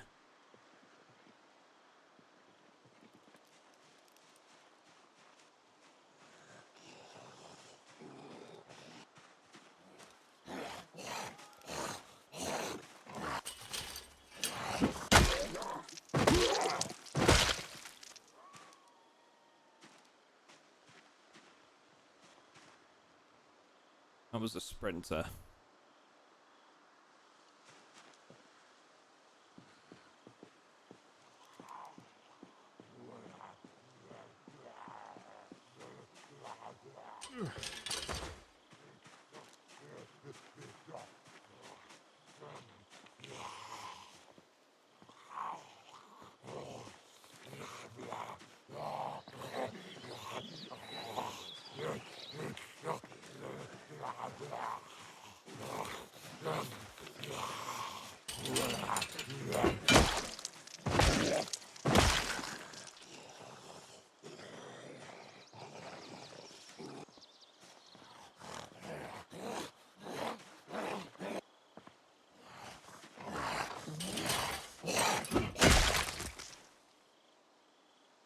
Okay, make good use of these fences, I think, all the way up here.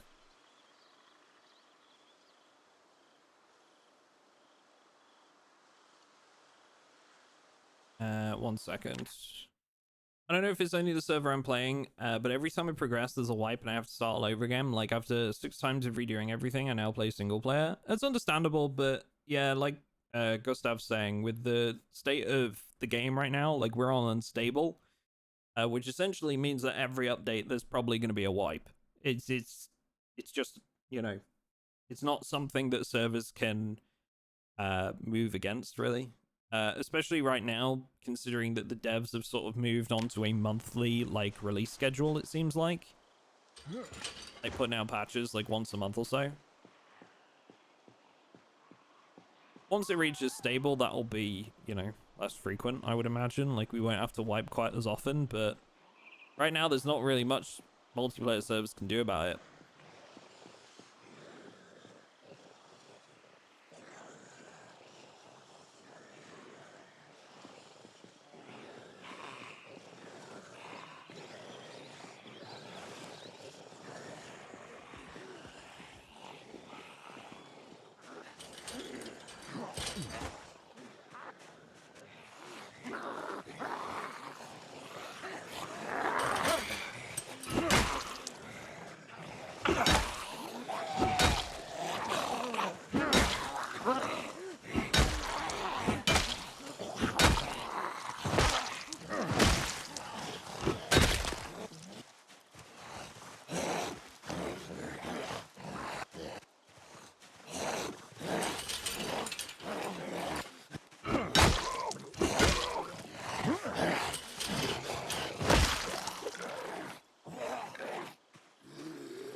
Jesus, okay.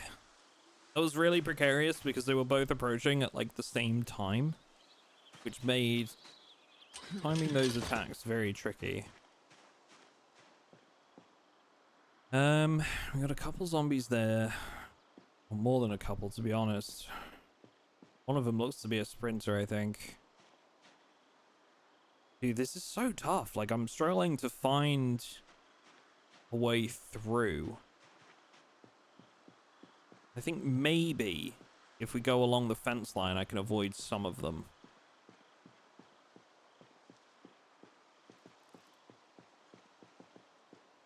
There's a runner there.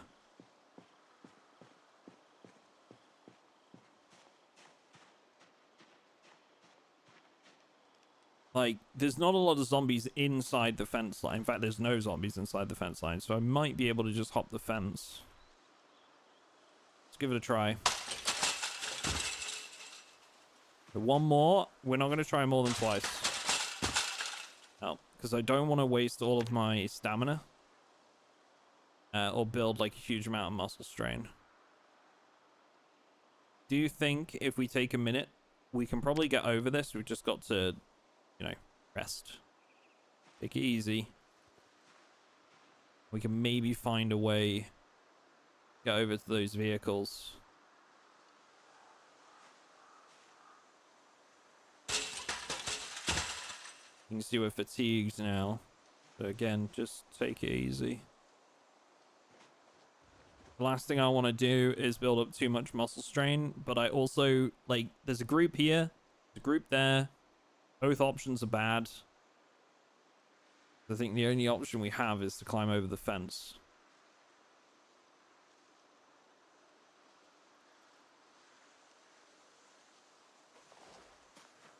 I think because of the placement of where these alarms have gone off. There we go. Because of the placement of where the alarms have gone off, I'm really struggling to navigate past them. Because we had an alarm go off here in the construction site. And we had another one go off up here. Which is kind of like...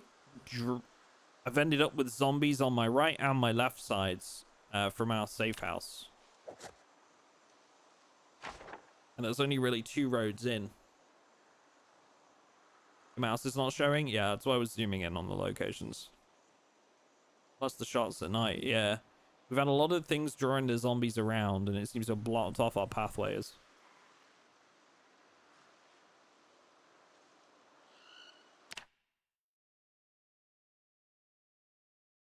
Frank's being a goof. Playing roly-polies, where he goes out on the landing behind me and just starts, like, rolling over on his back and...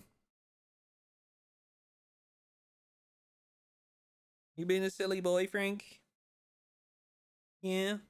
You a good egg. He knows it's that kind of time where he gets fed. He's making a scene. Center of attention, this dog. We'll be jumping off here shortly, I think, chat. Maybe another 30 minutes or so. And we'll call that it for day 1.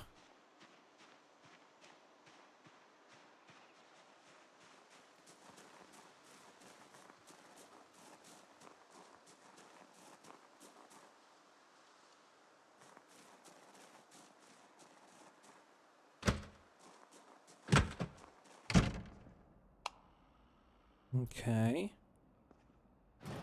Looking pretty quiet. For now.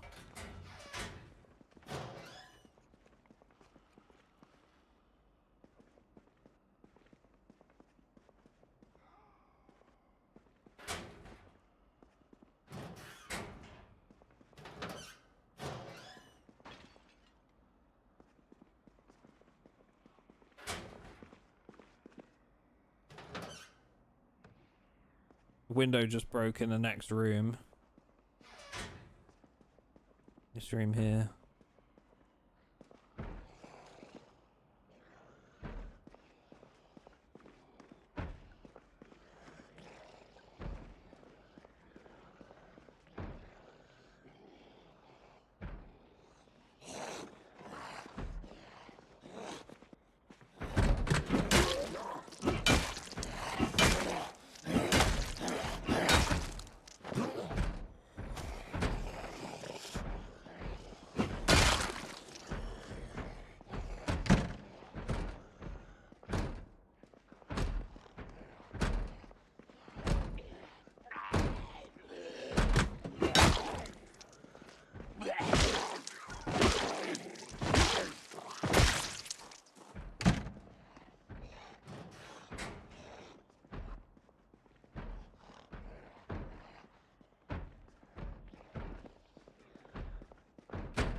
These Zeds are drawing the attention of the ones outside with all this noise they're making.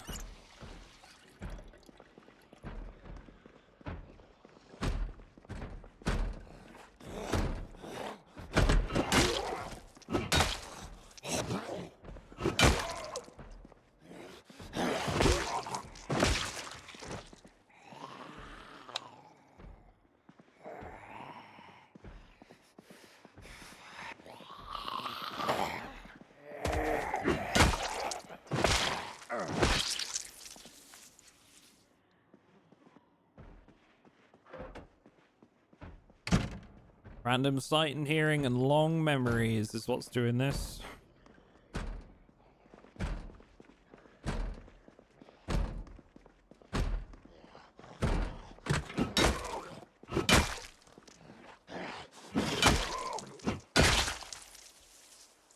Make sure we keep our exit clear.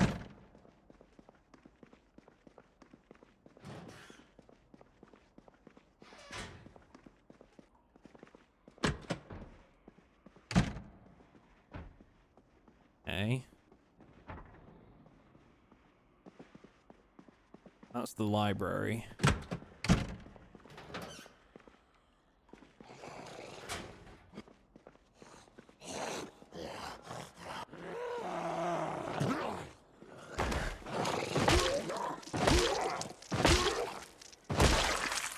The library and the canteen were kind of the two reasons I wanted to check this place out, but also just because we were struggling to find places to be able to go.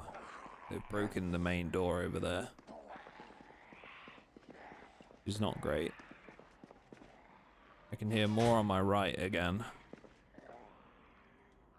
Yeah, that's a storage room.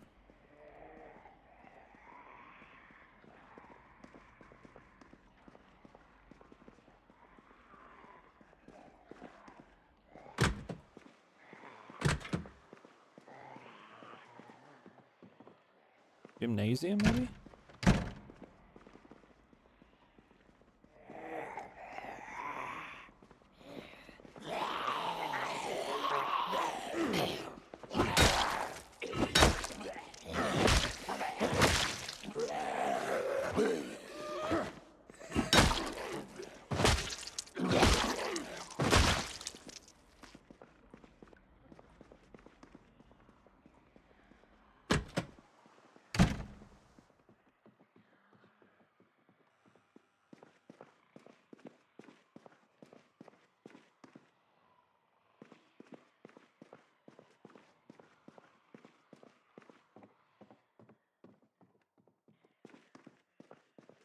There's the tornado shelter.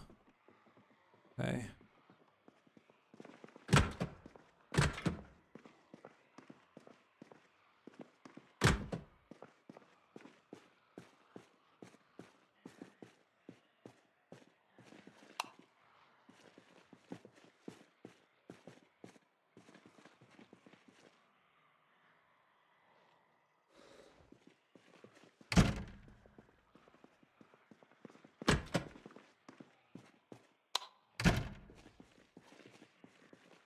See what we got. Football shoulder pads. Bite and scratch defense 100. Discomfort only slightly. Can't wear with a backpack.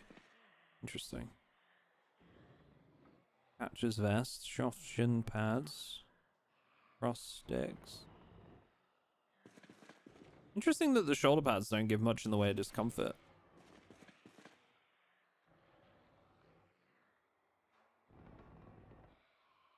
Gym mats placed in a tent to increase the sleeping comfort. I didn't know they could be used for that. That's kind of cool.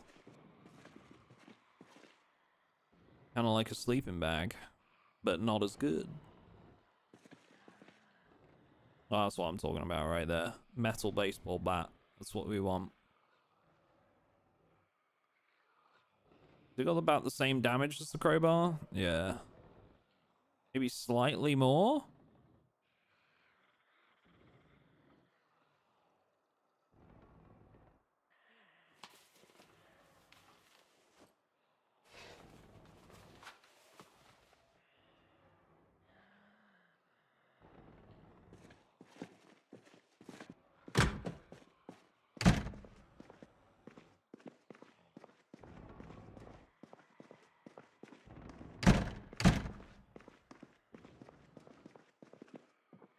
Alright, back up to the dangerous zone.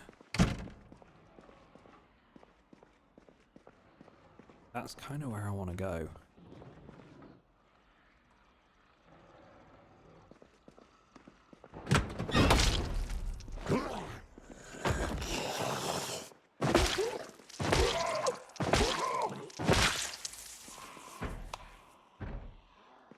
Oh, the door's open to the outside.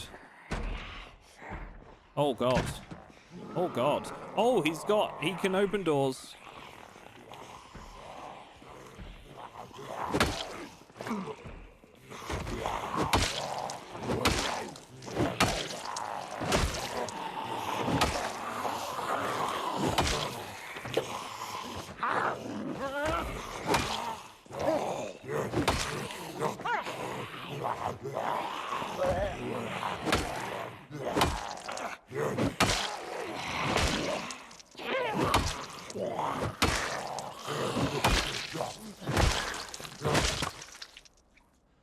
Okay. Whew. I hate these zombies. Being able to open doors is just wild. Every so often it gets you.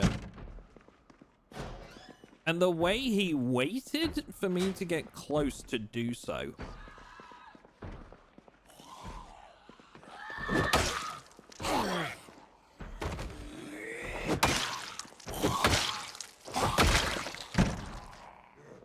Like, he didn't just open that door.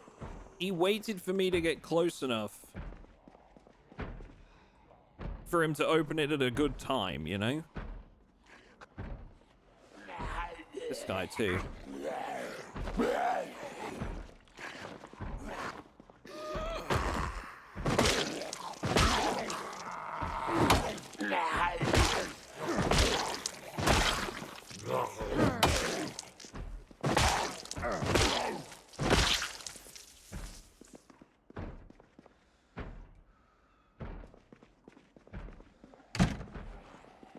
Oh my god, is there more?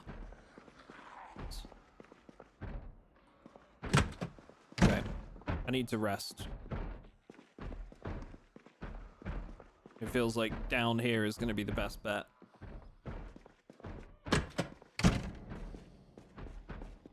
Because I'm not sure we can make it out of here without drawing more of them.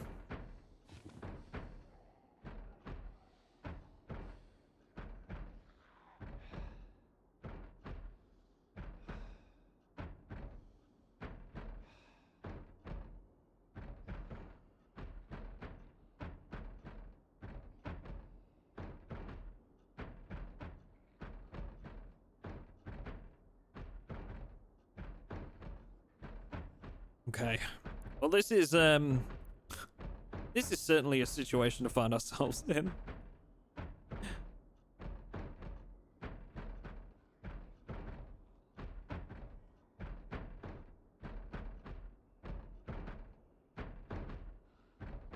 I know MrAtomicDuck has probably killed like 20 plus hordes, but this feels scarier. No, this is scarier.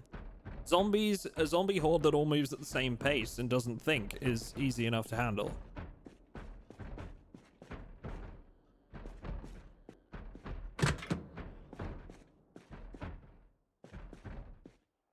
Oh shit, okay. This is tinned food. This is actually massive. Because we needed food. We were pretty low.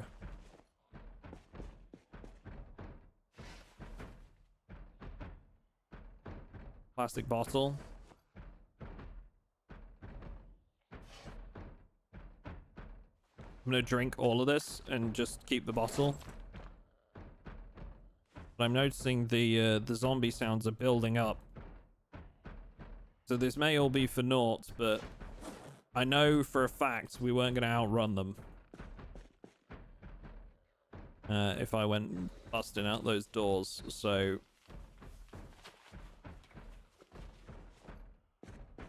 I feel like resting up and using the space we've been able to carve ourselves down these stairwells is kind of our next best option.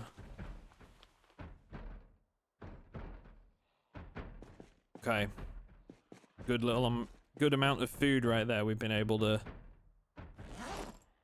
procure.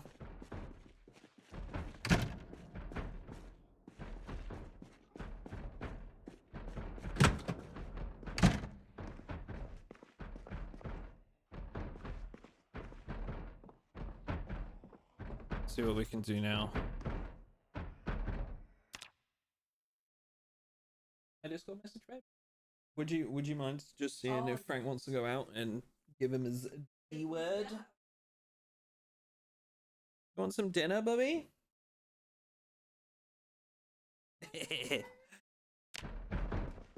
Said the key word, chat. Said dinner.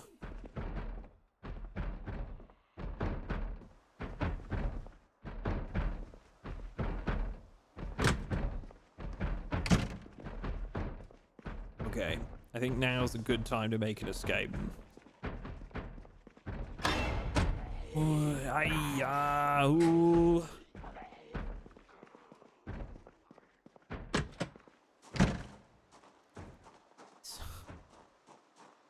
Yeah, the bejesus out of me. Okay, couple zombies over here. Most importantly, cars. I want to see if there's any gas.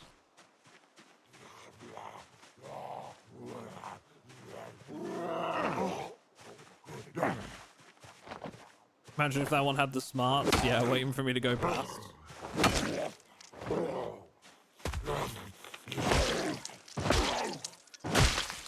It's crazy. It still gets me how that one, like, waited for me to get close and then he opened the door. Like, that kind of brain power is not how zombies should work, and it scares the piss out of me, dude.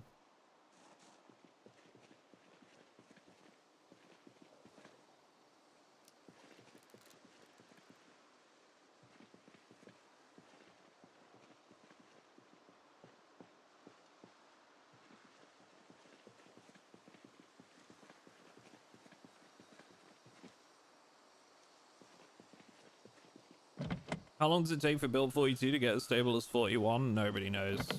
Like, there's just no good answer to that question, I'm afraid. How long is a piece of string?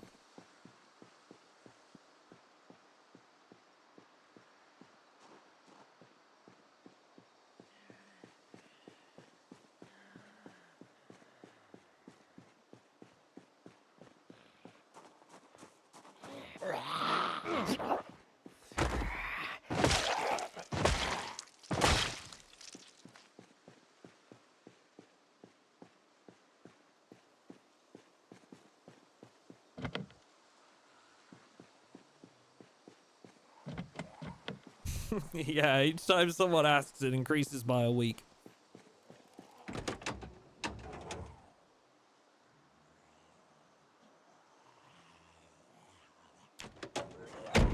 This one has some gas.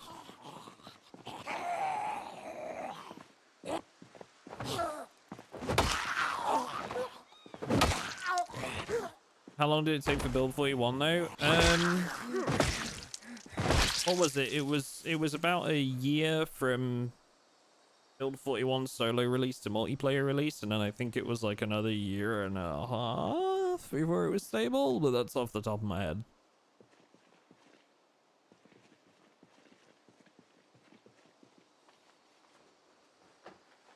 Like stable with multiplayer, I mean.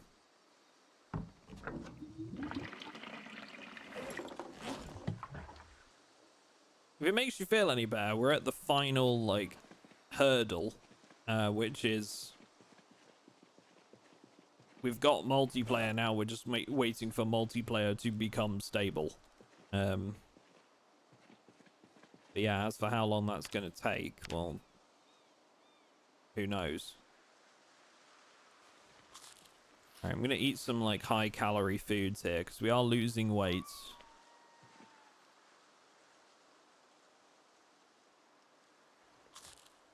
So I'm just going to eat some stuff that will help me pack on some calories.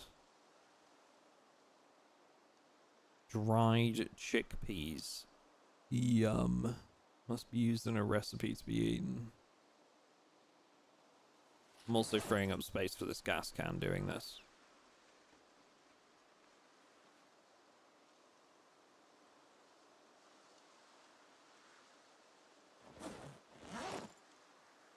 How much do I need?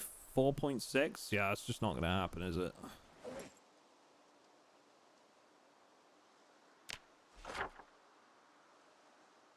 Okay. Which is going to be interesting because all I've got to fight with is a bread knife. With a one-hander. So that will be fun. And I also can't jump over this fence with a one-handed weapon. So I'm gonna have to work my way through these zombies. So I'm probably gonna have to drop the gas can and come back for it, I feel.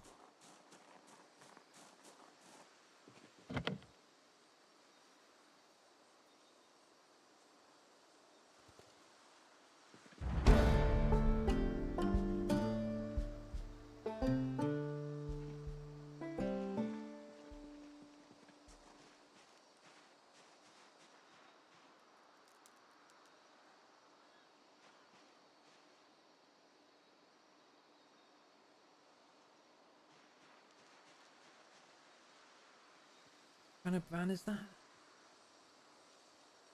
Care homes?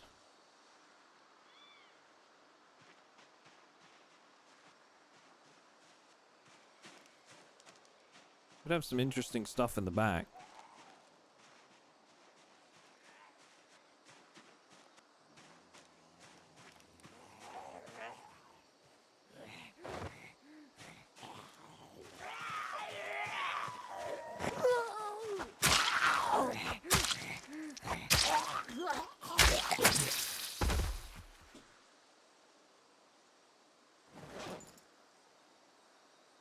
Okay, condition hasn't reduced. Right, what we're going to do is I'm going to drop this gas can because I feel like this is going to be a death sentence. Frank's just come and sat right in front of me, chat, under my desk, having just eaten his dinner, and has just let out the biggest belch while sat directly at my feet.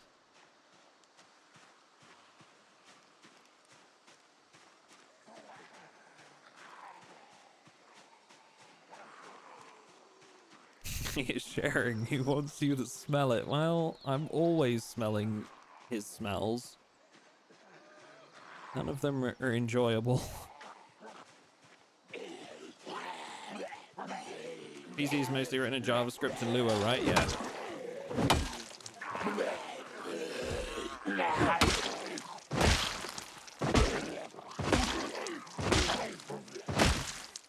Bert back, established dominance.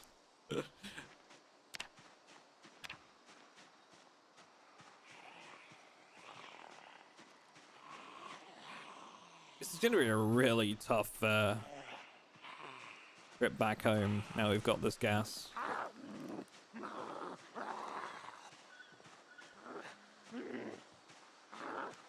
Look how... Oh, man.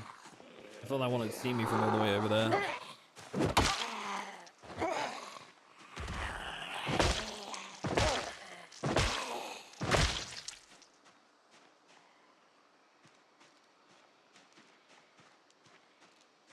Kind of want to work more on this group, to be honest. Because they're the ones that are actively in my way.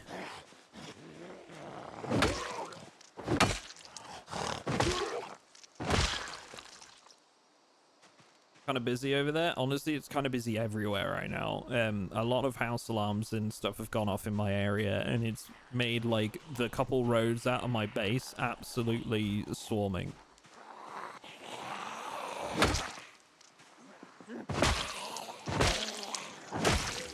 And I only have like a grand total of, I think, 24 shotgun shells.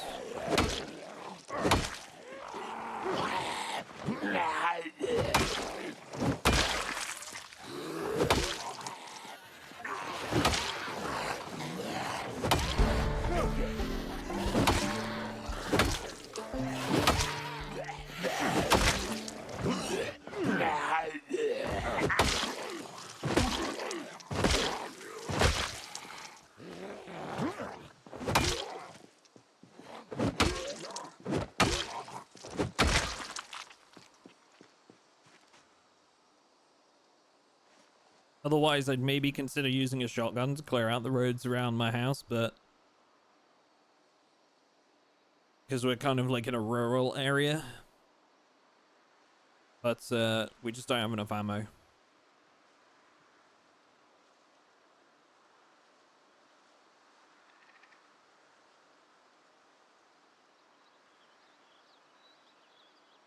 The forge is coming along very nicely. Oh, are you building the forge building in Vintage Story, Ash? I'm excited to play more Vintage Story at some point. I've got some WoW on the cards today though. After stream, I'm gonna finish stream, make some food, and then do some WoW with the boys today because we haven't played WoW in quite some time. So I'm excited to spend some time with some friends I haven't seen in a bit.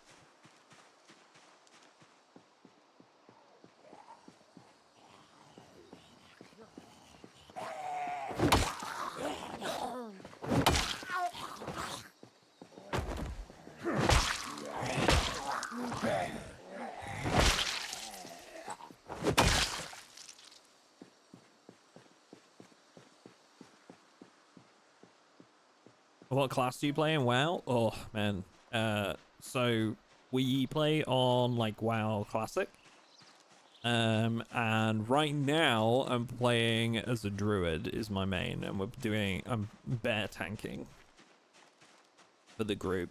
But as for like which one do I like to play, it varies from time to time. Honestly, I like mages, cross mages,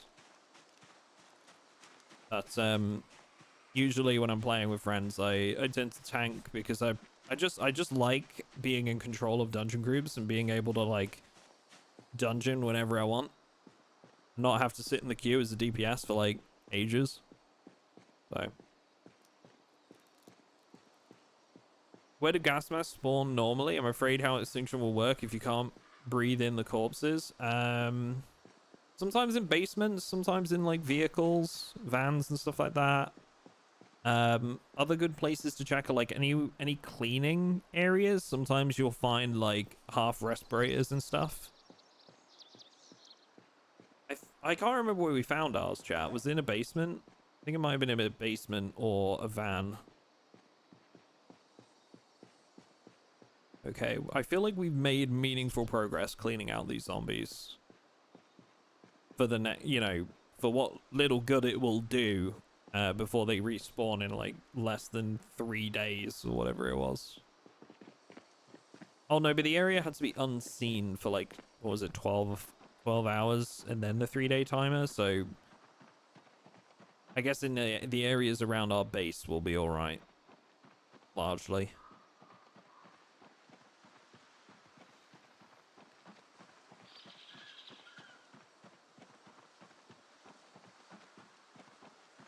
I love Mages too, mostly PvP though. Got Legend title in last season. Nice. Yeah, I'm more of a hardcore classic vanilla kind of person than retail. Retail just became sensory overload for me. There's too many icons, too much shit going on all the time. Like it's just not what an MMO is meant to be to me anymore. Outgrew it, I guess. That makes it sound like I'm calling it childish, which I'm not, but I evolved. My tastes evolved as I've got older. Let's put it that way.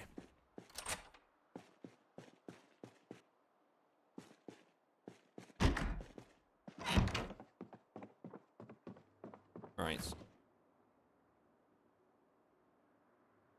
Food.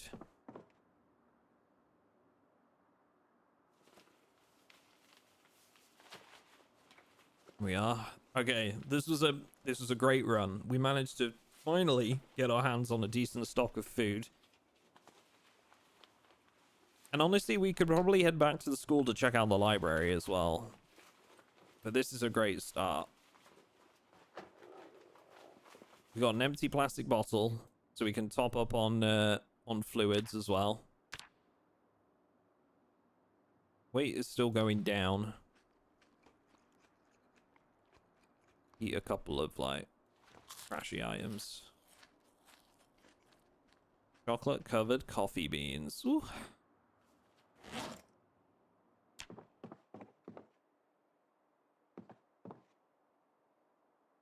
Nope, I want the sink. I want the sink. The sink. The sink. There we go.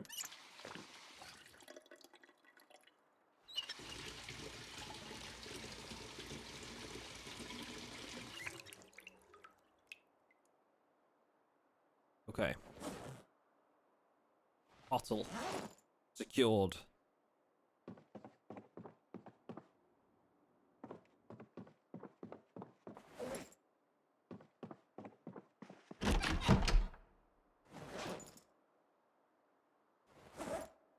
Crowbar. In here with our other weaponry.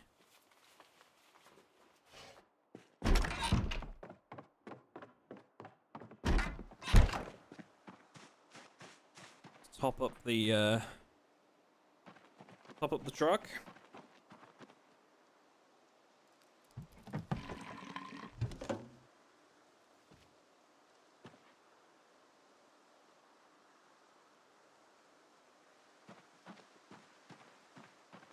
I just not just hear a step behind me there.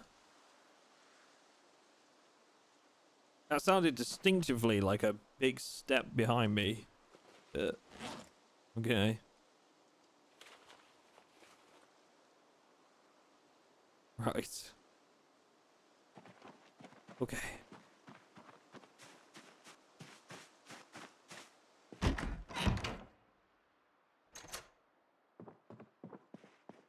"4:20 p.m. Thanks, babe. I don't know if you heard that chat, but Lucy just yelled "blaze it" from the other room. Because that's the kind of adult that I live with.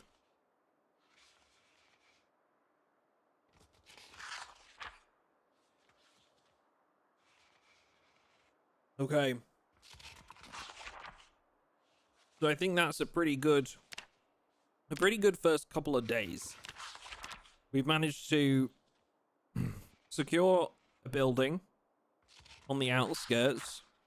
We managed to survive a frankly crazy scenario at the start of the game. We've got ourselves a vehicle with a little bit of gas, although it is in not the best condition. And we've raided the tornado shelter at the school to provide us with a substantial amount of non-perishable foodstuffs. So, I think next we need to think about weapons generator as well, and maybe a couple of water dispensers for long-term drinking solution. Because I don't know when the power and water goes off in this setting, in this new difficulty.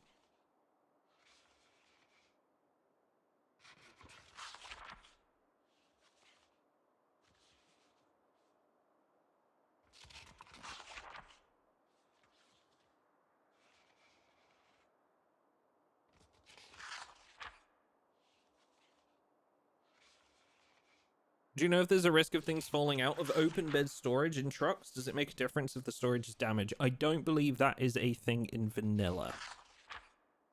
Could be wrong, but I don't believe it's a thing.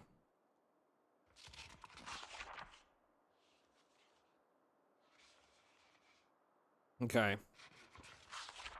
Helicopter events in Extinction as well. Yeah, so that is a big thing. In Extinction, chat, the helicopter is like a semi-regular occurrence. So we'll have I believe we'll have our first one at the standard like 6-7 day mark. What is it, between days 6 and 9? Nice. Whereas after that, I think it will be like just randomly every so often. Wiki says it's the thing, especially with trailers. Interesting. I've never experienced losing items out of open bed trucks, personally. So unless that's like a very free, like recent addition, I don't know. Walt Dead, thank you for the follow. We also had Recycled Monk and 55 Rommel 55. Thank you. Appreciate that, guys. Thank you very much. I think this is where I'm going to wrap up for today, everybody. Thank you very much for being here. I do appreciate it. I hope you've enjoyed the stream. Those of you watching this on the YouTube VOD, there will be a link in the description to the Twitch channel where we record this stuff live. So if you want to stop by, please do so, because yeah, you get to engage with everybody in chat and sort of engage with me while I'm live. So yeah, I guess cool. Kept that nice and succinct, didn't butcher that one at all. Anyway, thank you very much for watching, and we will see you in the next one.